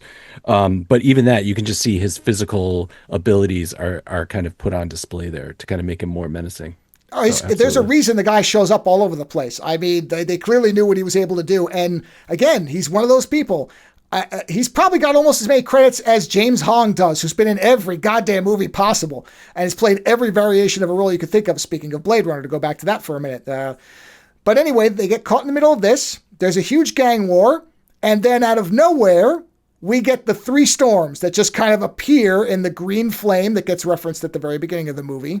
And by the way, though, storms, they're not explained to us. Like, it's not like, hey, there are the three storms. Like, they just kind of, these guys show up in these like almost like weird basket hats. And you're just like, what is going on? But by the way, just this scene in general, I'm like, oh, so far this is like a pretty straightforward like James Carpenter movie. I'm like, okay, yeah, like there's going to be like a seedy underbelly. And I'm like, oh man, like a gang war is happening. And I'm like, wow, like this is just happening on a Tuesday afternoon. Okay. Like, I'm like, and you're like, but yeah, I could see this happening, you know, maybe in a bad part of Chinatown or something like that. And then, yeah, like you said, the three storms show up and without any warning, explanation, and there's lightning and special effects and magic. And also, that fight scene is excellent. The choreography before the storms show up, it is a great fight scene where it's hand to hand, there's guns involved. I mean, people are getting thrown all over the place. It's really good. If the three storms didn't show up, it's still an action-packed scene. Absolutely. And if you watch, my big thing is, if you watch the extras, quote unquote extras, there really are no extras in that scene. Like, if you look in the back of the shot, there's like authentic, realistic looking fighting happening. It's not like where you just watch the actors in the front that are in focus, and if you look back, like the other guys are standing around eating popcorn, you know, like it is, each shot is really well choreographed from, you know, even background or less important elements of the scene, which just makes it like, it feels real then. It just feels alive, it feels real, and it feels like I'm actually watching a Donnybrook down in Chinatown. No, it's that's what I mean about I want to point it out before we get to the storms, is that scene is fantastic. And then the storms show up and it's thunder, rain, and lightning. Now, of course, my favorite is lightning because lightning is basically Raiden from the Mortal Kombat games, and that's who I always played. So as soon as that motherfucker showed, and that's the thing is, when the first two show up, right? Yeah. You know that, okay, these guys are clearly not like everybody else. Right. But then the lightning bolt just arcs down and he just cruises down. It's like, okay, we are full on. There's no mystery. Yeah. This is mystical hijinks, man. We are in it full stop. Right. And then they all just start butchering everybody. Just tear it. And each of them's doing it differently, which I like. They all seem to have different kind of styles of assaulting and killing people, which is nice. It's good to kind of bring a personal style to how you're going to murder other people. Make it your own. Make it your own. Yeah, you got to put a little bit of yourself. If you're not doing that, are you really giving an effort? I don't think you are. And Lopan will not reward such paltry efforts to make murder personal. So they're tearing everybody apart. So Wang's like, get the fuck out of here. And they tear off in the truck. And then you see a guy standing there who's like, okay, run me over, which they do. And it's James Hong as the kind of ethereal Lopan. We'll find out there's kind of two versions of him. But this is his kind of younger looking, but not real, not mortal version. They run him over, at which point he starts shooting light out of his eyes and his mouth, which blinds Jack temporarily. Another fantastic line where he's like, don't look. And he's like, okay, I won't, after he already did. And he's already blinded. So they do manage to escape as they watch, and you see, again, your point about the extras. In the background, as they're running, you're just seeing the storms ripping people to shreds. So you're seeing the battle, and like people are screaming, they're getting thrown around. It's all still happening back there, just it's blurred out because it's in the background, but it is happening. They managed to narrowly escape. Which I like, because that means they actually, when they filmed it, they rehearsed, probably without the lead actors, so without all the big budget actors, they worked that scene to make it work even without the truck or without your key actors in it. And then probably, you know, towards the end of when they were about to film it, they bring, you know, those actors back in that are going to be more expensive. So like, cause sometimes then they don't even, you know, or they'll like today they would just CGI it or something like that. But that just, and then I think it was even probably shocking to the lead actors then, cause they probably hadn't seen it that many times. So they're just like, holy shit, like these guys really went out on, you know, choreography because and fighting. They could have done it where they cut back to it, and that way you wouldn't have to worry about getting it right all in one shot. But because they're in front of them, you have to get it all right, which means if you screw it up, you have to start over with people getting thrown around. So it's a more impressive shot because you are seeing it happening as they're escaping. So they do manage to escape, and they get back to Uncle Chu. I think it's Uncle Chu, Wang's uncle, at his restaurant. And what I did for this movie is I didn't just clip everything, but I wanted to clip each of the really important characters in a way that kind of explained their whole mentality. So we get to when they're in the restaurant, we have Jack in this wonderful robe that he's wearing, which looks completely ridiculous on him. And we have this conversation that he's having on the phone with his insurance company because they had to abandon the truck and the truck is now gone. We find out it's been stolen by the Lords of Death. I don't know if I clipped that particular part, but we find that out. And so he's basically trying to tell the insurance agent that he's lost his truck and he's not having a great time with it. Mutual Fidelity Insurers of Sacramento. Yeah, well, there's gotta be a listing, honey. I pay them 6 G's a year in premiums. China is here, Mr. Burton. Yeah, go ahead. All right. The Chansing, Yeah, okay. the Wing Kong. They've been fighting for centuries. What does that mean? Huh? China is here? I don't even know what the hell that means. All I know is this Lopan character comes out of thin air in the middle of a goddamn alley while his buddies are flying around on wires cutting everybody to shreds, and he just stands there waiting for me to drive my truck straight through him with light coming out of his mouth. Jack, please. Hello. Yeah. When did this happen? Okay, It didn't, Uncle Chu, not like he says. Yeah, it did, Uncle Chu, 2 hours ago. Tall guy, weird clothes. First you see him, then you don't. Yeah, is this just a switchboard? I mean, is there an agent there appeared on on the take a street? claim? I can barely hear Wanchi, why didn't you tell me? I didn't want to alarm you, Uncle. Look, I'm gonna tell you about an accident. I don't want to hear act of God, okay? All right, look, what's your name? Mine's Jack Burton. Good afternoon, Mr. Wall. Eddie Lee, meet my dear friend Jack Burton. Eddie's the new maitre d' here at the Black Pool. And a whole lot more. Well, I don't know my policy number. It's in the glove compartment. Just look under B-U-R-T-O-N, will you please? Jack Burton. Yeah. Go ahead. Boy, the guy you always tell me about, huh? Give me that again, will you? I was talking. Then that was your abandoned truck. Abandoned like hell. Yeah, hello. Hello! Ha ha ha, Christ. Bad news. The Lords of Death stole it after you ran away. They stole my truck. Uh-huh. Take it easy, Jack. You're with friends. We'll find it for you. You're damn right you will, Wang. And my money. And time is money to a guy like me. And your phone is dead, by the way. Yeah, I mean, just like the fight scene where you have, a foreground, middle ground, and background of melee happening. In this one scene, there's sometimes 3 conversations actually going on. So you have Jack on the phone, you have the foreground, sometimes where our lead character is talking to his uncle. You have the other person coming in, so you have all this background noise, and sometimes all the conversations converge together, and sometimes there's 3 separate conversations happening, and so it's a really wonderful scene. It's really well acted, and we talked about it could have ballooned to 25 million, this project, and clearly, if they're shooting scenes like this where if one person messes that up, they've got to go and just refilm it, because it's a real ensemble type thing. So, I mean, if they're reshooting and reshooting, then that's going to really push that budget up. But yeah, it's just great storytelling, and it's chaotic, and it makes Jack Burton feel even more fish out of water, doesn't it? That there's this whole mystical recurring event, and everyone's really serious about it, and it's going to be this really bad omen. And yeah, he's on the phone making sure that his policy gets covered because he lost his truck. Well, that's the interesting thing. That's why, like I said, what I try to do is clip something that really represents the characters. And I think this is really good because he's doing this John Wayne accent, which he was doing specifically. And he does seem to just be resisting any idea of any of the supernatural stuff. He just doesn't understand it. And there's going to be many points where he's basically yeah, I don't get what's happening here. And that's obviously on purpose, but he's trying to project like he's not being bothered by it, when later we'll start to see cracks in it. There's a scene where he's going to be like, yeah, I'm not scared. And then he turns around and only we at the camera see him make this kind of worried face before he goes down a pole into who knows what.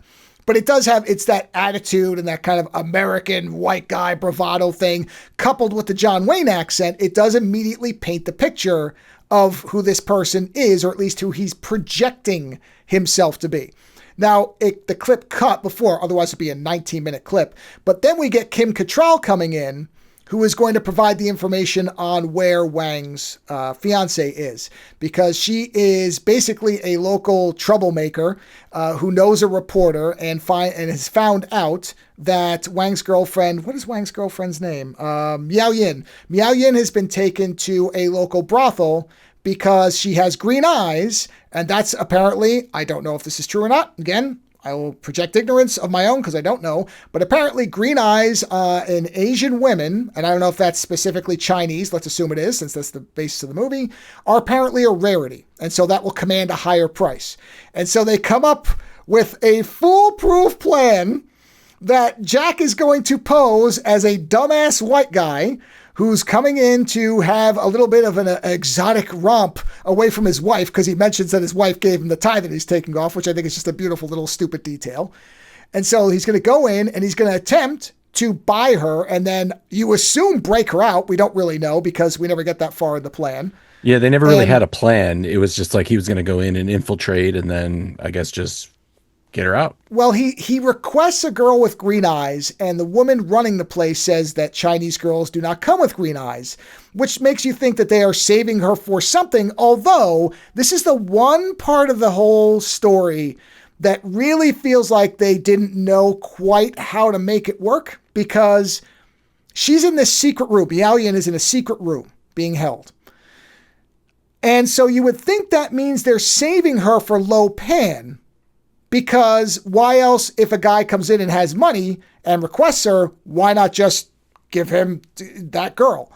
But then when Lightning shows up and grabs her, he's blowing the shit out of the brothel and zaps the main woman. So obviously they weren't working together because, that's the only part where I'm a little fuzzy. Like you said, there was never a plan explained, but you would assume, okay, if he gets her in a room with him, then they just run out the front door. Who's going to really stop them? But that's not how it goes. But we don't really get a plan. And then, like I said, I'm not sure why she's in a secret room if they're just going to sell her. Why not just sell her to the first guy who offers I think it's money? the point. I think it's the point too about even just the insurance scene that we just saw before. Like this idea that like American culture is like just not even aware of what's going on because they're so busy like trying to get insurance paid out on their lost truck that, you know, they're not even really concerned with kind of the mystical side of Chinatown or what's happening in this community, like in a realistic sense, like what actually happens in Chinatown when, you know, you or I enter Chinatown, we see one Chinatown where the people who are of that community know this whole other world. So I think the idea that there's like hidden rooms and there's this like, you know, even Lo Pan and like just this like whole like other thing going on that is even rare in their community. It's something that, you know, just, you know, kind of stupid white people we're not even like aware that it's going on or believe that it could actually happen. Well, and that's one of the things that's great about Uncle Chu's reaction, because it immediately telegraphs that somebody who actually knows what's going on is concerned that apparently Lo Pan never appears out in the open. So something is going on because he says he appeared on the street, which seems to be something that is troubling because Wang didn't want to mention it.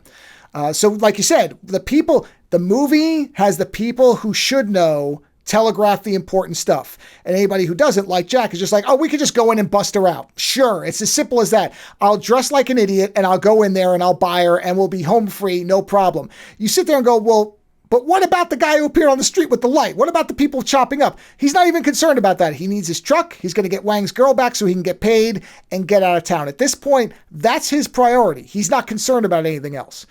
So that plan does not go very well because Lightning shows up in his awesome style, blows the roof off the place, and takes Miao Yin and splits, which is great. So then at that point, they decide that they're going to break into the Wing Kong Express, which is basically Lo Pan's fortress. And again, Jack's like, oh, whatever, we'll just go in there because Wang's like, whatever, I'm going in there. He's like, no problem, we'll go in there. We'll pretend we're telephone repairmen. Again, you sort of don't think all this, sure. He's counting on his bluster and bravado to get them in.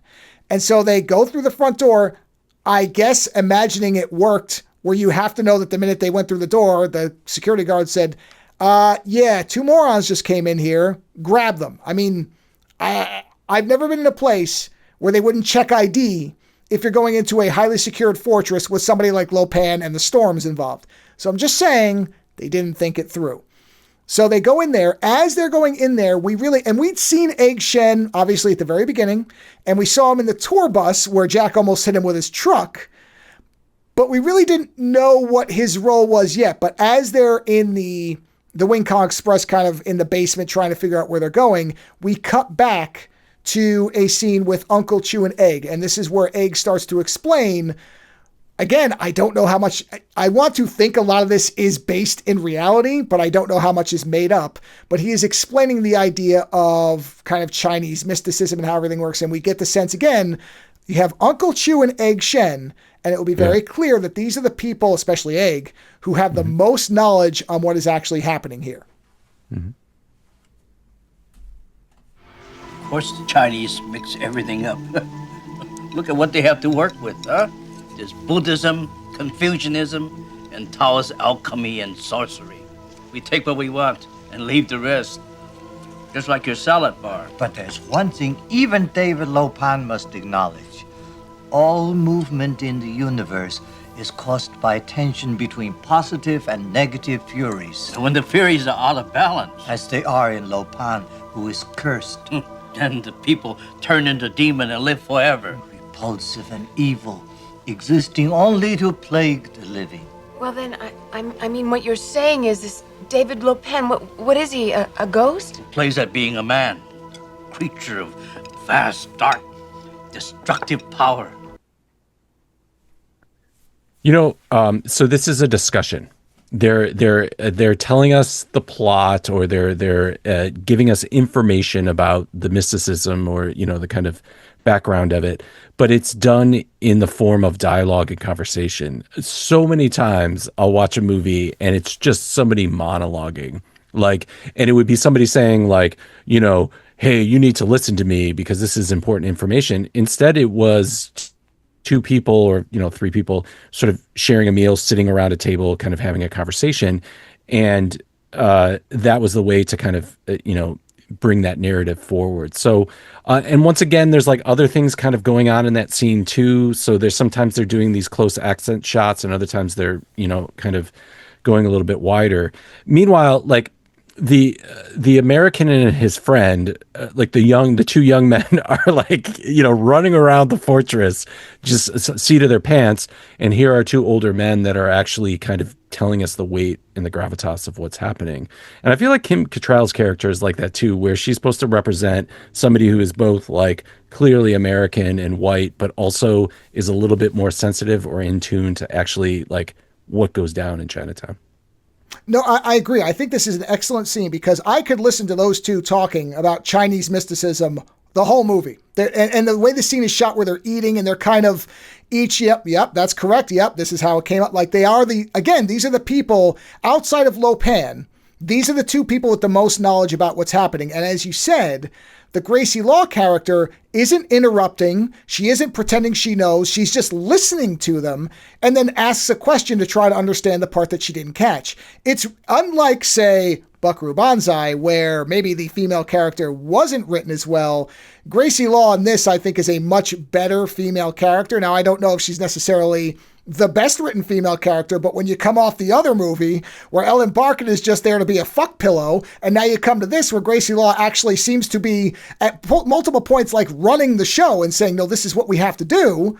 It's a vast difference. So maybe W.D. Richter figured a couple things out when it came to this screenplay. It was no, we got to fix this. Yeah. And so the character comes off much better. You needed a stronger character who was both in the community, but then also sort of connected to the rest of the other world, or the world we know it, and making her a love interest. It just fit so many different pieces. So and I don't know, maybe that's Carpenter's influence, because we've talked about in some of his other movies how strong the female characters are.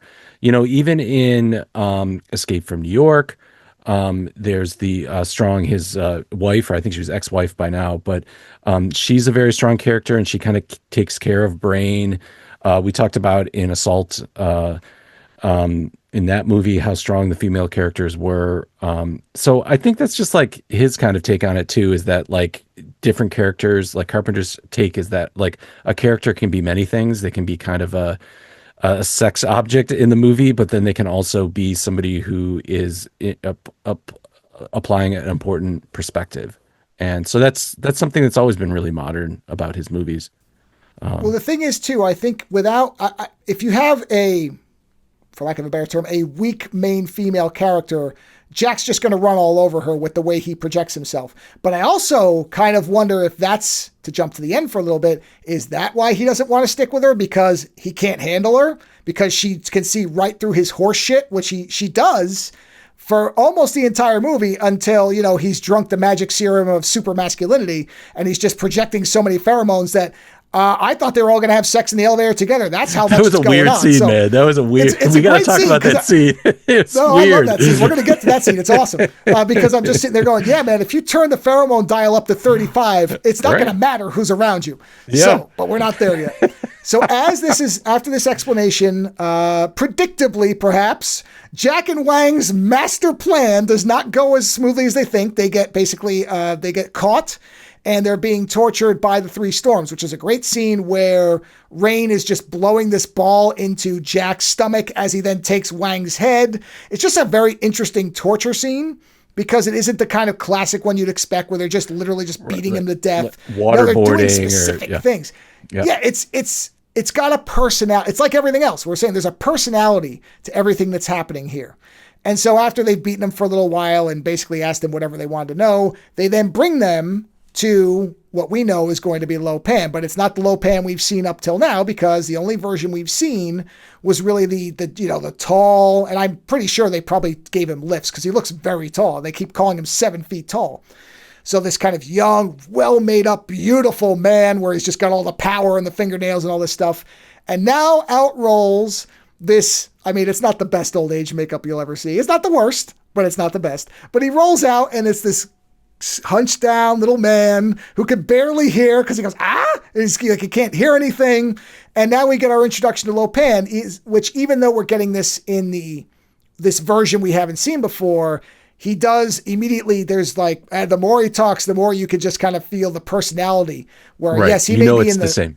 Yeah. Right. Even though he's in the shell of what appears to be a feeble individual, the person in there is not feeble at all.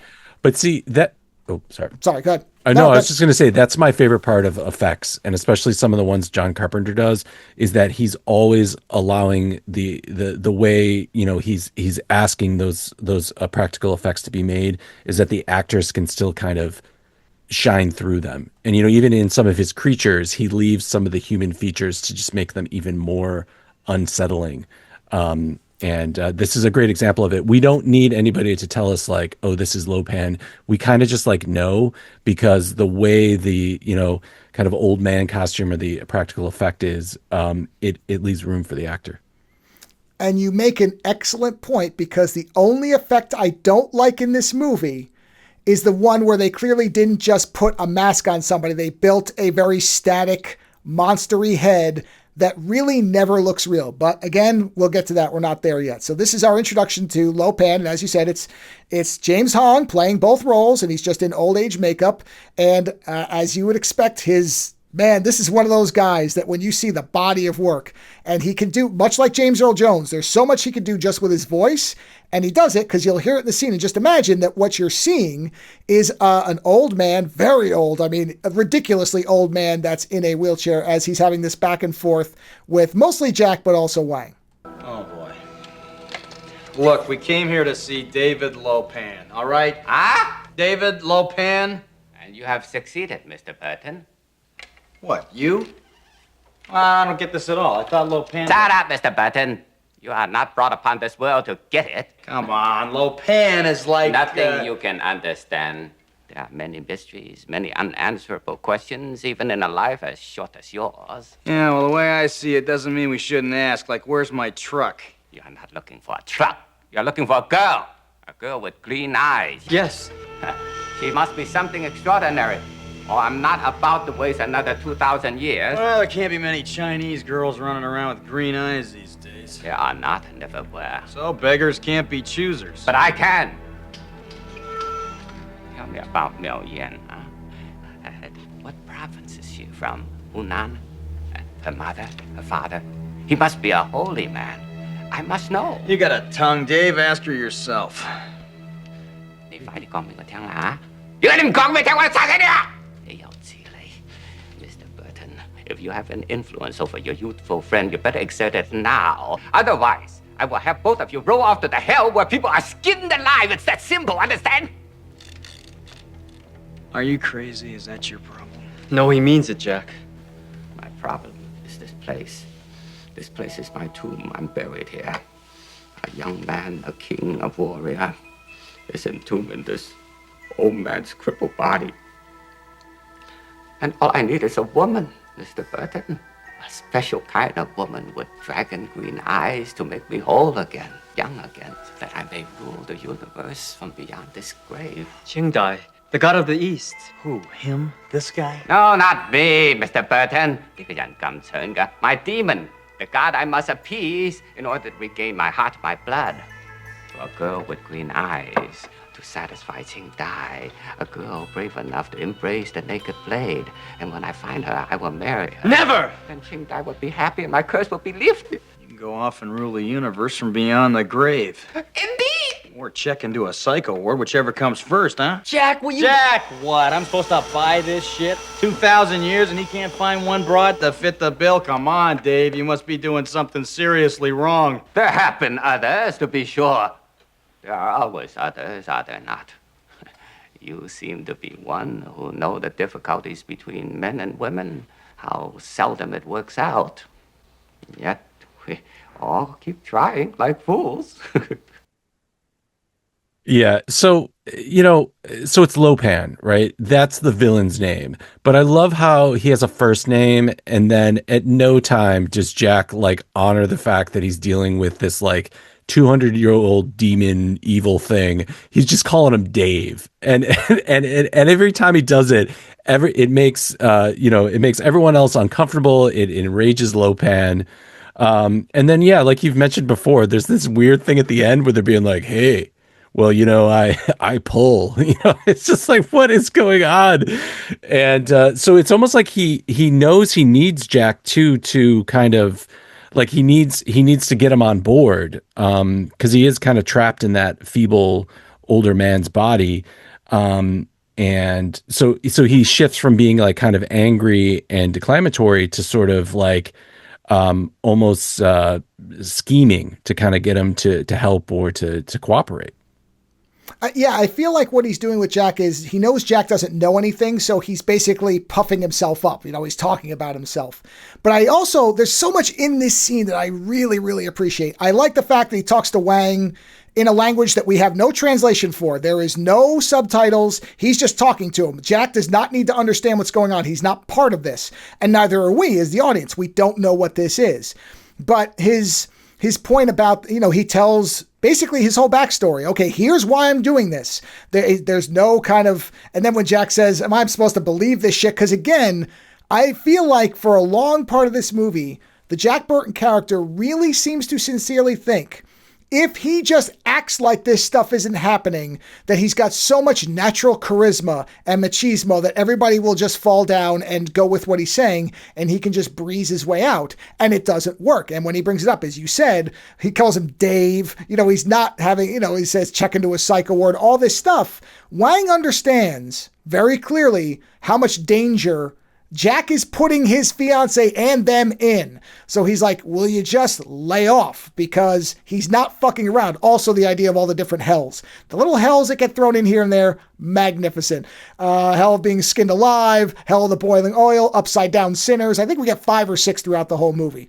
But it's a great scene because we get, again, all of Lopan's story, which it wouldn't make sense if he was saying this just to Wang, who already clearly knows who he is and understands. But Jack being an ignorant dipshit, he's basically saying, no, this is what it is. And of course, we as the audience benefit from that without it being a monologue where he's just sitting there and Thunder's just looking up at him and he's like, Thunder, I remember back when I have to appease the god. No. He's telling a character who shouldn't know. And therefore, he's telling us so that we know and understand what's going on. It's just, and James Hong is great. The dialogue is very natural, back and forth. Wang yelling never on top of what he's saying. All that stuff works. It is a very well-written movie, particularly when it comes to the dialogue. And there's just such a snappy kind of back and forth where, again, for all his faults, Jack always does seem to have a wise-ass remark at the ready, no matter what's put in front of him, and it's great. So I love the back and forth with them, because one of the things the movie doesn't have a lot of, but you don't really notice it until it's over, is it's not like there's a lot with Jack and Lo Pan where they're actually going back and forth this way. There's you feel like there is, but there really isn't, because the scenes where they're in them together are really good, and so they feel bigger. And they kind of expand into the empty spaces of the movie where they aren't really. And we'll get good scenes later with Egg Shen and Jack. Like, Jack has really good dialogue scenes with virtually every major character of the movie. And that's why he is the protagonist, even though he's not really until the key point at the end. Yeah. Yeah. Is he, that's the big controversy. Is Wang the lead character, or is it really Jack, or is Jack just like kind of the comic relief, the side character? I think both can be true. I think they can both be sort of a lead character depending on your perspective. But yeah, the other thing is too, because Jack is just taking this like not believing it and just kind of brushing it off, it actually grounds some of the more absurd, and by absurd, I just mean fantastical, like, there's somebody who could live 200 years and is, looking for a dragon-eyed girl so that he could, it kind of grounds it all. You like are having fun, and it feels more believable because here's this guy, Jack Burton, which that makes sense. Everybody knows that guy, like you said, who always has a wisecrack to say. So yeah, it's a great way to tell us what's happening, tell us about Lo Pan's character, his backstory, without it monologuing, and, grounding, or it just like tempering some of the more, kind of mystical, amazing things. So then after this, basically Wang and Jack are taken to some kind of holding cell, and they're left in there, and then Eddie is also brought in there at one point, but they manage to, Jack very intelligently has, I don't know how they didn't search his boots, but he has a knife hidden in his boot, so he knocks himself over and is able to cut them loose with his knife. And when he's sitting in there, there's a point where he seems to basically be saying, yeah, we're screwed. We're never going to get out of here. And then Wang is like, no, we'll figure it out. And this is one of the rare moments where Jack really gets angry at Wang. And he's like, okay, because he said before, like, you're not telling me everything. What is going on here? Even though he has actively seemed to resist anything that's going on, he also, and this is what I mean about the projection versus what the character is actually thinking. Because if he really didn't believe this, why would he care what Wang wasn't telling him? He obviously is figuring out at this point that there is something going on, and it's probably bigger than what he can handle. And so this is, I think, a great scene for Wang to be able to kind of talk about the fact that, yeah, this is scary stuff. I don't want to believe it either, but it's him explaining, okay, because again, Jack's getting pieces. Wang, being from the culture, knows much more about it. And so this is basically where he's like, okay, Wang, what the hell is going on? And Wang is going to explain it to him. Great. Thank you, Jack. I think we've come up. First we went down, now they brought us up. 2-3 feet thick, I'll bet. Probably welded shut from the outside and covered with brick by now. Don't give up, Jack. Oh, okay, I won't, Wang. Let's just chew our way out of here. Lo Pan has plans for us. If he didn't, we'd be dead doornails. Lo Pan? Which Lo Pan? Little old basket case on wheels or the 10-foot tall roadblock? One and the same person, Jack. You know something you're not telling me, Wang. Myths and legends. I don't want to insult you. No. Go ahead. Insult me. It's about all sorts of scary things. About an ancient army of the dead, the spirit city, and monkey sacrifices. And the first sovereign emperor of China, that mad monarch who federated our 7 warring states, defeated Lo Pan and imposed upon him that horrible curse of no flesh in 272 BC. A lot of Chinese hear these things when we're kids. Then we grow up and pretend not to believe them. No horseshit, Wang. No horseshit, Jack. I don't blame you. I'm Chinese and I don't even want to believe it. But it's for real. Sorcery. Chinese black magic. Yeah. once again, there's a little bit of monologuing here, but kind of as you pointed out too, there's the wonderful music that's kind of floating and evolving behind. And it's kind of a sound we haven't really heard yet. It's more of like a vocal kind of synth that's going on in the back. So it kind of, kind of reminds me of Star Trek 3, where it locks in, where they're talking about when it's Spock's father and Kirk are kind of talking about maybe Spock's still alive, and they kind of zoom in close, and then there's that music, a really wonderful kind of mysterious music that pulls up. So we have that same type of scene here, really great kind of synth work, ethereal. But yeah, I think also too, like the fact that even Wang was like kind of like not telling his uncle the whole story. It's like you're saying, like, what's the character's perspective? It's almost like Wang just wants his fiance back, and he doesn't want to believe that all this mystical things that he has been told was true since a young kid. He doesn't want to believe any of that's true, because if it is, that's really serious and pretty frightening. Where Jack just doesn't believe it, right? Like, I think Wang doesn't want to believe it, where Jack's just like, yeah, I don't really believe it. And he's like, no shit, Wang, like, no bullshit. And Wang's like, yeah, I'm serious. So that is kind of a moment where both characters sort of realize, Wang sort of realizes maybe this is actually happening. And Jack is kind of like, no shit, like this could actually be happening. The weird thing about this particular scene is it always makes me think of the first Ghostbusters film, and in particular where Ray and Winston are in the car talking about all the stuff happening, and Winston's like, don't you think this is starting to feel a little bit like biblical stuff is happening? And he tells this thing about the end of times. Yeah. And it's a really great Winston scene where he says it, and he's got like the underline. It's a beautiful scene.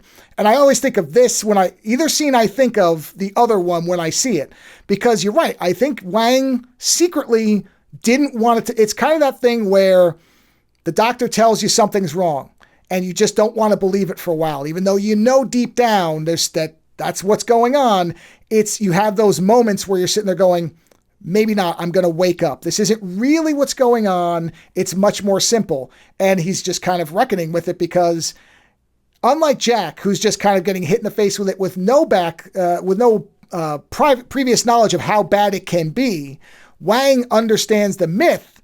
And now if the myth is true, because Lo Pan's like 5 minutes from getting where he needs to be. And there's that very little small line, which is, I think, the biggest the stakes of the movie really get, where he says, rule the universe.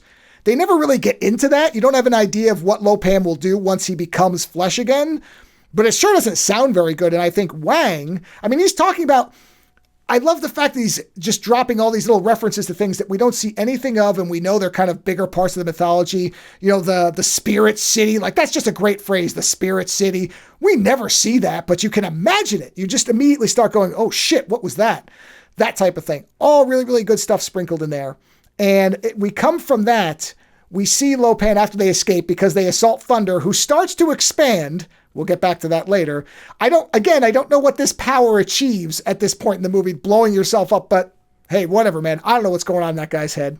So they manage to escape. Lo Pan is informed, gets very pissed off, and then transforms, because he's going to go view his wives, because now Kim Cattrall's also been caught.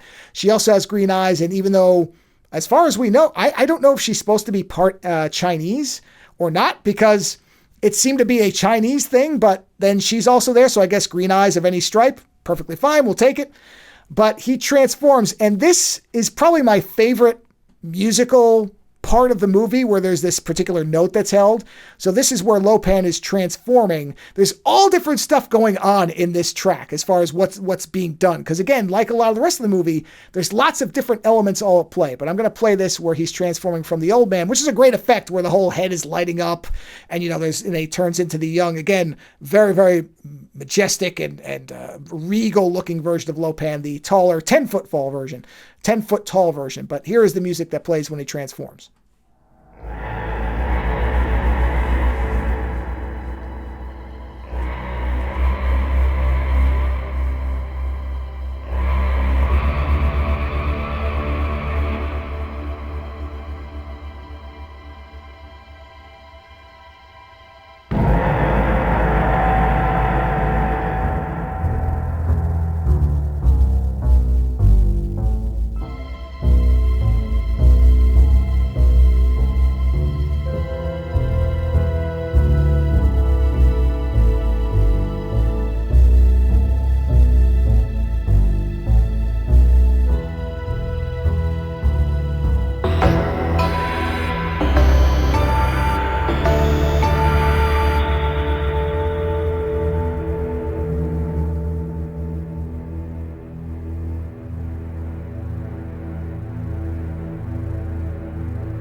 Yeah, so this is, it's John Carpenter, it's Alan Howarth, who did a bunch of the Star Trek films too. So, and they were known to collaborate. So I don't know where Carpenter ends and where Carpenter begins.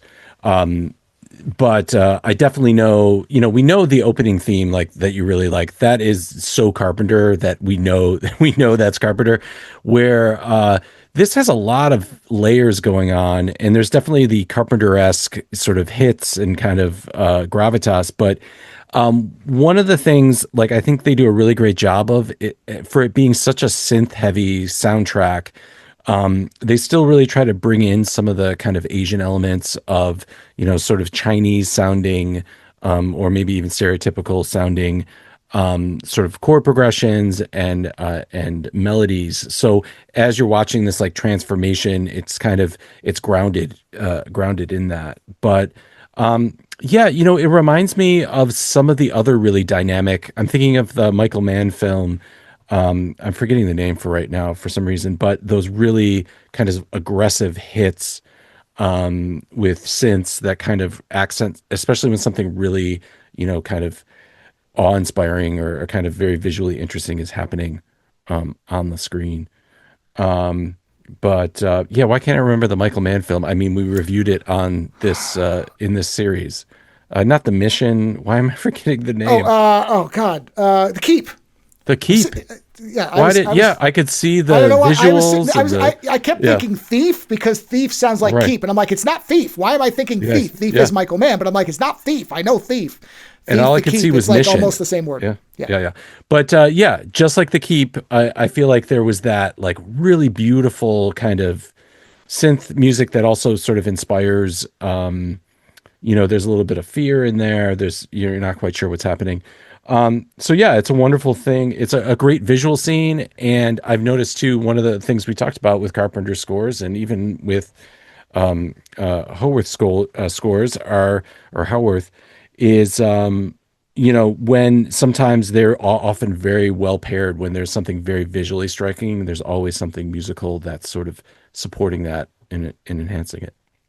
Yeah, because that one guitar, I assume it's a guitar note or whatever that one note that hits is when he stands up, when he's transformed. And it's kind of like, again, underscoring the transformation. It's just beautifully done. I love it, that transition. Yeah, I'm not sure if it's guitar or what it is or if it's all keys. But yeah, it could have been that Alan was like working on the score and doing a lot of this with synths and that Carpenter was kind of improvising over the top at certain parts with guitar. But it's not really clear what's what. And I think that's really interesting. It's really perfect interesting for the transition point because, like I said, it's got this sinister kind of feeling to it. And they just let it hang, and it's great as he drifts out of the room. Which again, at that point, he's now kind of floating, so he just kind of floats out. And after this point, the movie really just starts to take off because we're basically setting up for the wedding, and Egg Shen and the rest of the team are infiltrating from the sewers, and that's where we get the black blood of the earth. Well, you mean oil? No, I mean black blood of the earth. We get this creature that does not look real at all, and yet I love it. I don't really care that it doesn't look real. It's just this thing that comes out of the wall.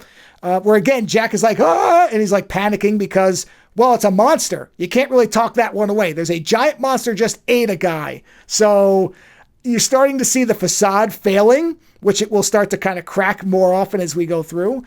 But then once we get to the wedding is in this beautiful room that's got a giant skull and there's neon everywhere. And at that point, like I said, once they come in there, the action just takes off. And we just get, again, martial arts buffoonery all the way through, but in the best way, where it's just people are flying through the air. Wang gets this great aerial fight scene. We get to see, because that's where Rain dies in that fight.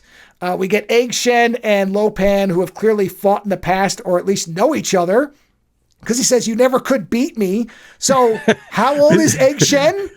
Unclear. I'm not really sure how old Egg is. So the whole, like the parody of it, the camp is that like this guy's like also like a bus driver, like like what's going on in Chinatown? Like the guy you run into, who's driving the tour bus. Oh, by the way, he's like an ancient force or a part of an ancient team to protect like the world from evil. But he also he helps run a tour bus company. Yeah. Well, and I really feel like, because the movie doesn't specifically tell us, but he's got all this weaponry ready. He's got a magic potion that they all drink that it's not clear. He's got a 6 demon bag, sensational. And then he's got this drink in it that they all drink and suddenly become very hot and bothered in the elevator together. And it's very clear that's what's going on, because they're kind of all looking at each other and smiling, a bunch of guys in an elevator. And hey, I'm not saying anything. I'm just saying the movie just kind of throws this out of nowhere at you. Right. And then there's a part where he says, boy, is it getting hot in here, or is it me? And if you know any film language, you know what that means. So it's kind of like, if this elevator had taken an extra 40 minutes to get where it had gone, would any of them have been dressed when it opened? Egg's the only one who's kind of looking around going, okay, I got to make sure that I stay away from these guys if this gets out of control. He's obviously in control of himself, but the rest of them are not. And there again, but it makes sense, because it's like the morale of like soldiers fighting, like they in an ancient BC time period, they probably gave them some type of potion or fire. There's Nordic, they're on honey speed. wine. They gave them speed. That's what they gave them, or meth, something. Yeah. So, but I love how like there's always that juxtaposition of like the ancient ritual of like giving the warriors this magical powder, but also maybe this is going to like turn into an orgy scene. Like it's like that's where you're like, oh, this is not a kid's movie. like, how we were saying, sometimes you're like, wow, there's a lot of action, it feels kind of like a kid's movie, and you're like, all right, no, like what's like, a kid probably wouldn't understand the subtlety of what was happening in that scene, but you're like, okay, yeah, no, I don't think let's put the kids to bed. I don't think they should be watching but this. Again, I don't know how old Egg is, because it feels like he's just been waiting. That he's probably very ancient, and he was just there in case Lo Pan got out. And now that he has, he's activated himself, and now he's got the army and he's doing all this stuff. Because why is he a tour bus driver that has access to all this material? How does he can keep an eye? So he can keep an eye on. Lo Pan's comment about you never could beat me. Well, I don't think they fought recently. Lo Pan's been in a wheelchair for a while. Where are these battles? I would love to have seen some of. I mean, it's fine that I don't, but again. The imagination starts to create things just from throw off lines that you can kind of fill in yourself, which I think works really well. But I think then the added sort of intro, it plays into that like maybe like there's some characters who, though they seem pretty ordinary or basic, are actually pretty pivotal in the larger story. And this going into Jack Burton's not really the main character of the story. He's kind of just a tourist. Right. So we get our little goblin head, which is clearly based on a Beyonder from Dungeons and Dragons, which is great. That's a hysterical little thing that just shows up, and then he stabs it in the head with a sword. And so again, the wedding scene. How much money did that cost just to stab it in? But there again, this is, and we didn't mention the other creature we see compared to the head is far inferior. There's this. Yeah. I don't know what ape type of thing. That's one of Lo Pan's creatures, but the face. Yeah, what is not that? Good. Yeah. And that's another one where I would say, we talked about some of this, practical design, and you can't really see the humanity in it. So it looks like just a man in a suit. We talk about Alien and the beauty of that there is that weird kind of like, it's almost human-like. This just felt very costumey.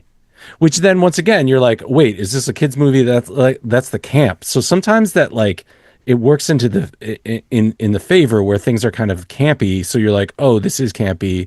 But then, with the floating head object monster, it's almost like, dude, they spent so much money probably creating that. And then also like not green screening it, but like superimposing it, like compositing it in the shot, only it's just like stab it in the face. Well, because I don't know whose head it is, but that's clearly a person in makeup. And that's why it looks so good, because I mean, they've got the stuff around it, so it's probably the person in like a green suit.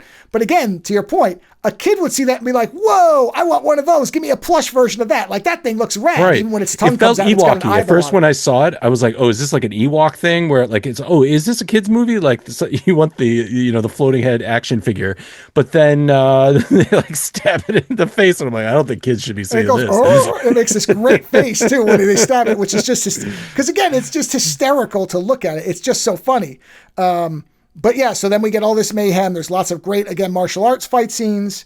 And so Lo Pan escapes, and there's a scene with Jack Burton and Kim Cattrall in the elevator where she's suddenly overpowered by his musk, the musk of this drink. But they completely counter it by having her kiss him, and then he's got lipstick on his face for a majority of the rest of of what's going on. So it's he great. looks It's ridiculous. the OCD in me. I'm just like, wipe it off, just wipe it. Yeah. Looking at it, you're just sitting here going, oh man, you can't go the rest of the movie, which he does for most of it, where he's got it on there. But then he gets into the throne room with all these statues, and Lo Pan is there, and Lo Pan has become a man because he managed to extract enough blood. I don't know what the amount was. I guess he got enough, but he's now mortal. And Jack takes his knife and throws it at him and misses. So at that point, you're expecting, because Wang has been fighting Thunder, and Wang is just capable as hell. Like, he's beating the shit out of everybody.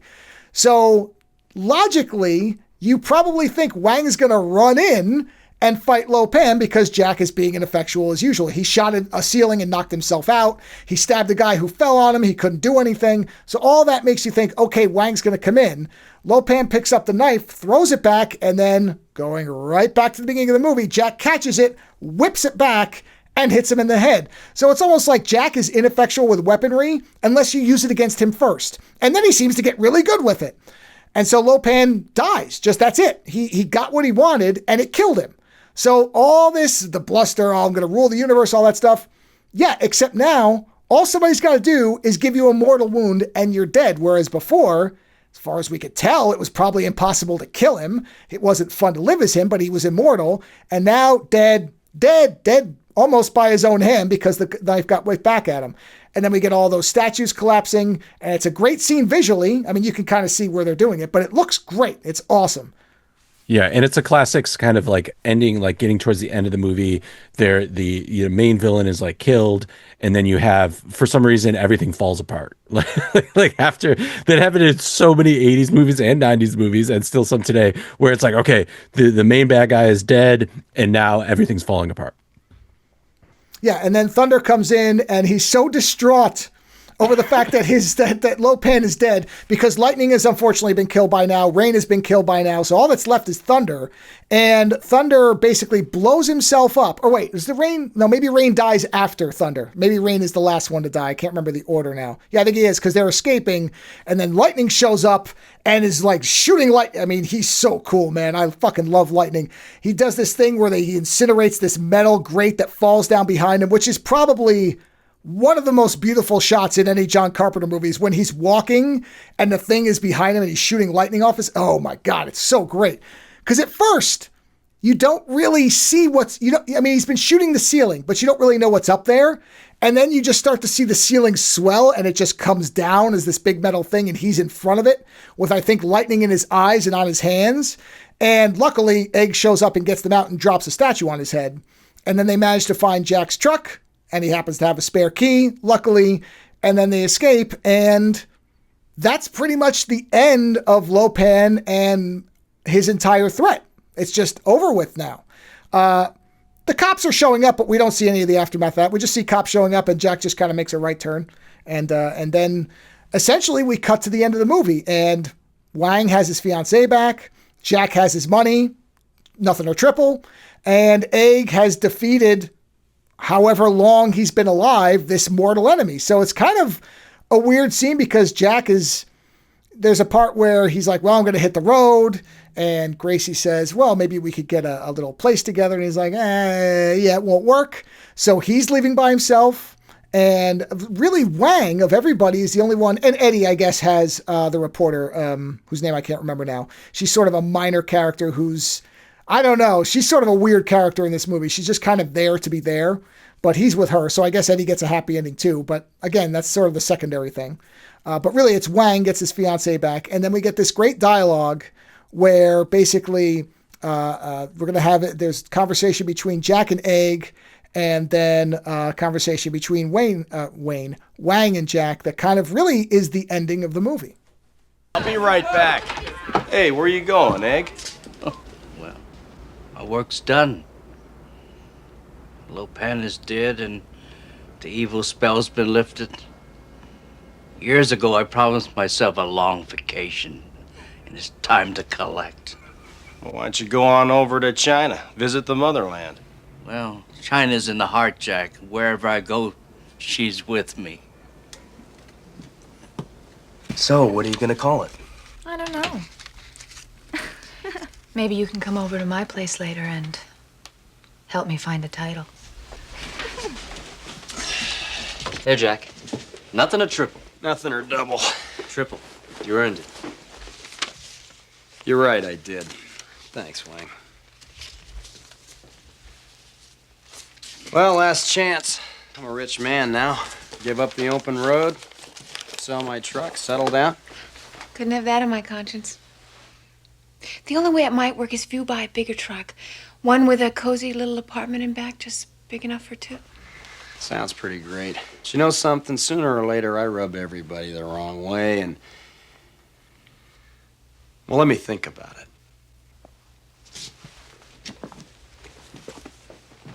God, aren't you even gonna kiss her goodbye?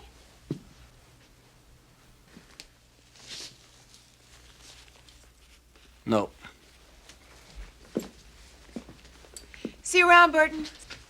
Never can tell.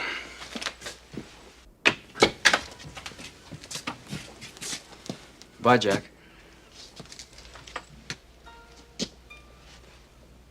We really shook the pillars of heaven, didn't we, Wang? No horse shit, Jack. No horse shit.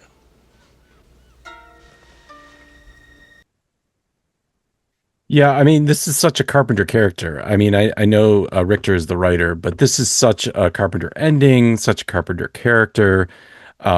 I mean, James Woods is like this too, where it's like sometimes the lead characters are just like not functional members of society. They don't have connections with people. They don't, have these like serious relationships with people. They kind of bounce around.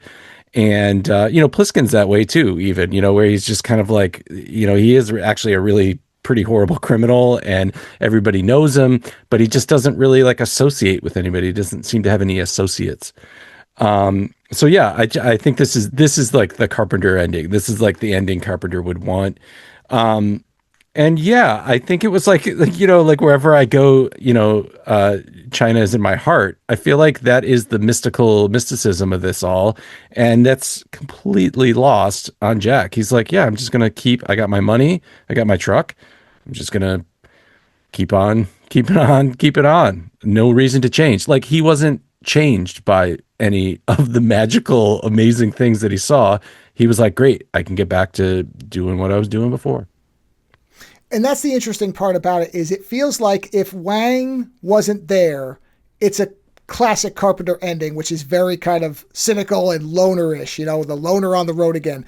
But Wang is the offset. That's why it's such a weird Carpenter movie because, yeah, Jack Burton is the classic, as you said, Pliskin character, but Wang is the happy ending.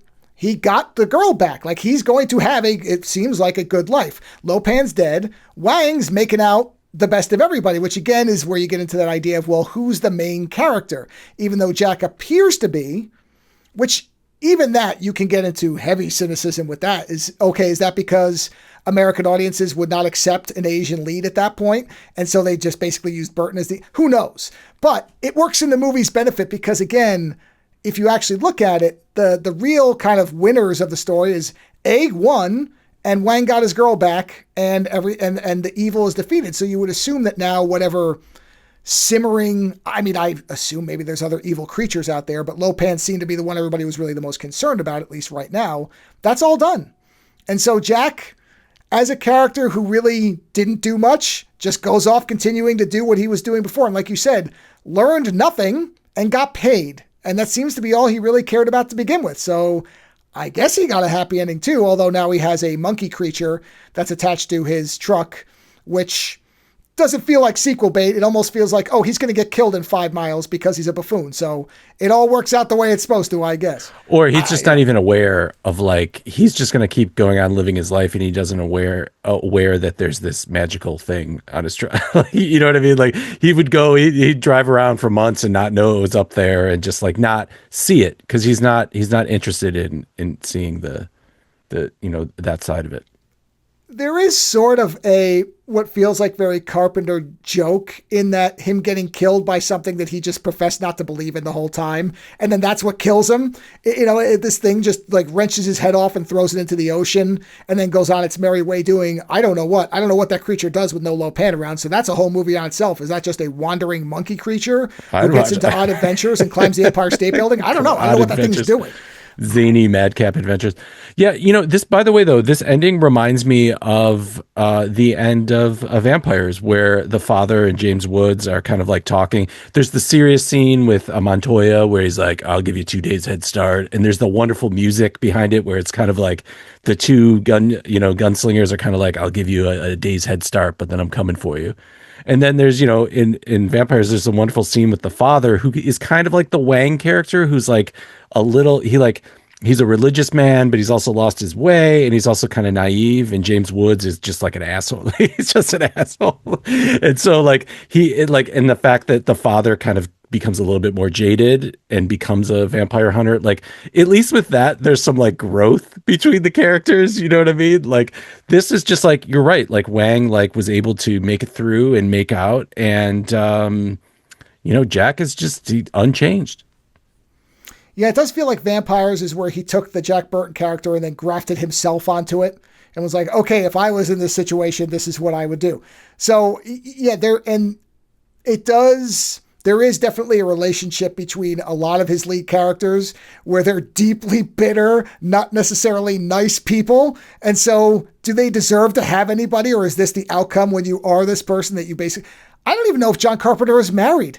I always just see him as this person by himself smoking cigarettes in a dark room. I have no idea. Well, so like I think that's kind of the thing, is that like, do these characters even deserve like are they even any of these heroes? Like in these stories, like even in Vampires, was James Woods really the lead, the hero? Was he really the hero, or was it the father? Was it the priest who like he had an actual story arc, right? Where he like went from being like devout to sort of like getting jaded and losing his faith to then like basically like finding a nice mix or whatever. Meanwhile, James Woods was just an asshole the whole time. And he started as one and he ended as one, So that's interesting. Like his, and Pliskin's the same way too. Like even Pliskin at the end, it's not like Pliskin all of a sudden becomes talkative and jovial. He just is kind of like, great, can I get back to doing whatever it was I was before, No, in both movies, he basically incinerates society. Even Escape from LA has got the same basic ending as Escape from New York. It's just a different avenue, but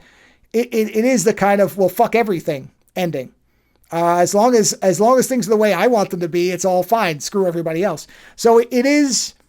I don't even think it's that personal. I mean, in the Pliskin movies, it is, but in this one, I don't think with Jack Burton, it's not even that personal. He's like, yeah, dude, I drive a truck and like deliver stuff and get paid. Like, I'm going to go back and do that. No, I agree. With this one, it is just, again, it's sort of that thing where it's hard to make the argument that Jack Burton is the main character because he feels the most just there, even though he is active. He's a vehicle to make wisecracks. But as far as the actual characters, it's everybody around him. Is now his weird accent, his John Wayne accent, and the fact that he has snappy comebacks, that's what elevates him. And Kurt Russell's great. But when you talk about the actual characters that are doing things and accomplishing things that you understand, it's everybody but him. Everybody else are the ones that I know more about Egg Shen and understand him more than anything about Jack Burton, and the comparison in screen time is very different. And yet Egg, all of his dialogue just tells you everything about him, and you know who he is. And Wang's the same thing. Wang is like, I don't care. I'm going to get my woman, and I love her, and that's all that's going to happen. Whereas Jack's like, am I in it for the money? Am I just pissed off they took my truck? Oh, I got paid. Bye. I'm leaving now, and then fucks off. So in the 80s, in an era that was so sappy, and like even I think about like Highlander, like there's that really awkward like sex scene in it where you're just like, did we really need this? Like in an era where like relationships and schmaltziness was like at an all-time high. The fact that the lead character is just like, yeah, no, I'm good. He's like, I'll think about it. I'm good though. I'm gonna go. And that's such a bullshit line. That whole thing, well, let me think about it. He's never fucking coming back. He's gone. You know he's getting in that gone. truck and he's going to find another green-eyed girl who doesn't have all the baggage. He's You'll like, never whatever, see man. him again. You'll never see him it's again. Fine. There's a bar right down the road. I'll find love there. This is way too intricate and you're way too smart for me. I don't need this shit. I just need a one night I don't even think it's that done. personal. I don't think it's even that personal. I think he's like, nah, like I just kind of drive my truck around and drink and make money. Like I don't need to have all that other. He's like, I don't think that'll honestly, work out. We don't need any more. It works perfectly fine for what the movie is. So yeah, so this movie is exceptional. It is a great double bill with Buckaroo Banzai. Two more opposite main characters, depending on how you look at it. But Right, great but to watch these movies back to the back. connection is definitely that they were misunderstood at the time because they did not fit one specific mold. And the beauty of both of them and why I think they pair well together is they've just aged so well, and they were appreciated way after, their original filming. Even so much so, with Buckaroo, like the fact that, at the theater, like years later, like Kevin Smith is like honoring Buckaroo Banzai, in an awards ceremony, that type of thing. Years and years, by this time, Peter Weller's like an old man. So, it came around and people appreciated it, but it didn't fit that niche, or a specific niche. So it was misunderstood. But also, and of course I didn't know this when I was younger, I had no awareness, but to know that the same person's involved with the story on both movies, that's the other thing about all that side stuff, all the little kind of character moments.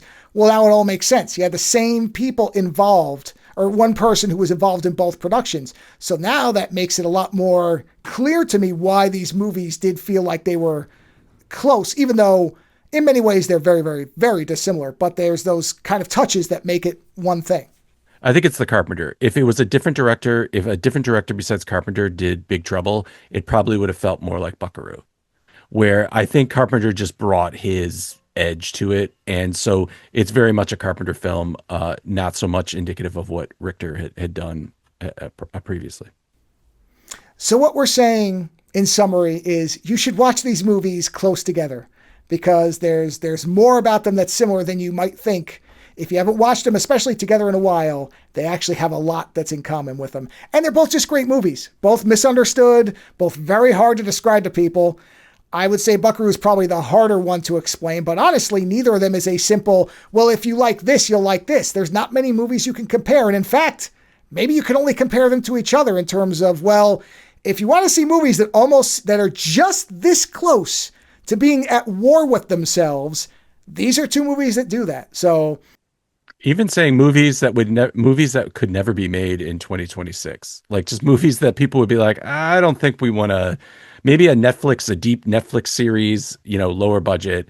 It would be really hard to find the money to be like, wait, what do you want to do now? Yeah, these would be very difficult sells at this point to anybody. I mean, it's sort of a miracle Buckaroo got made at all because it is so out there. And then in the case of Big Trouble, for it to have started as a semi-Western and then to be salvaged, because now a lot of movies, if they can't figure it out, they just don't make it. They just, the hell with it. But they actually got it made. They managed to modify it, and the modifications worked. The rewrites, because this is a drastic rewrite. And a lot of times with a drastic rewrite, it tanks the movie. You're like, no, the original premise was so much better. Whereas in this, do I think Carpenter could have made this as a Western? I'm not saying it's impossible, but this feels like a better fit for what he was making at the time. Vampires was his Western.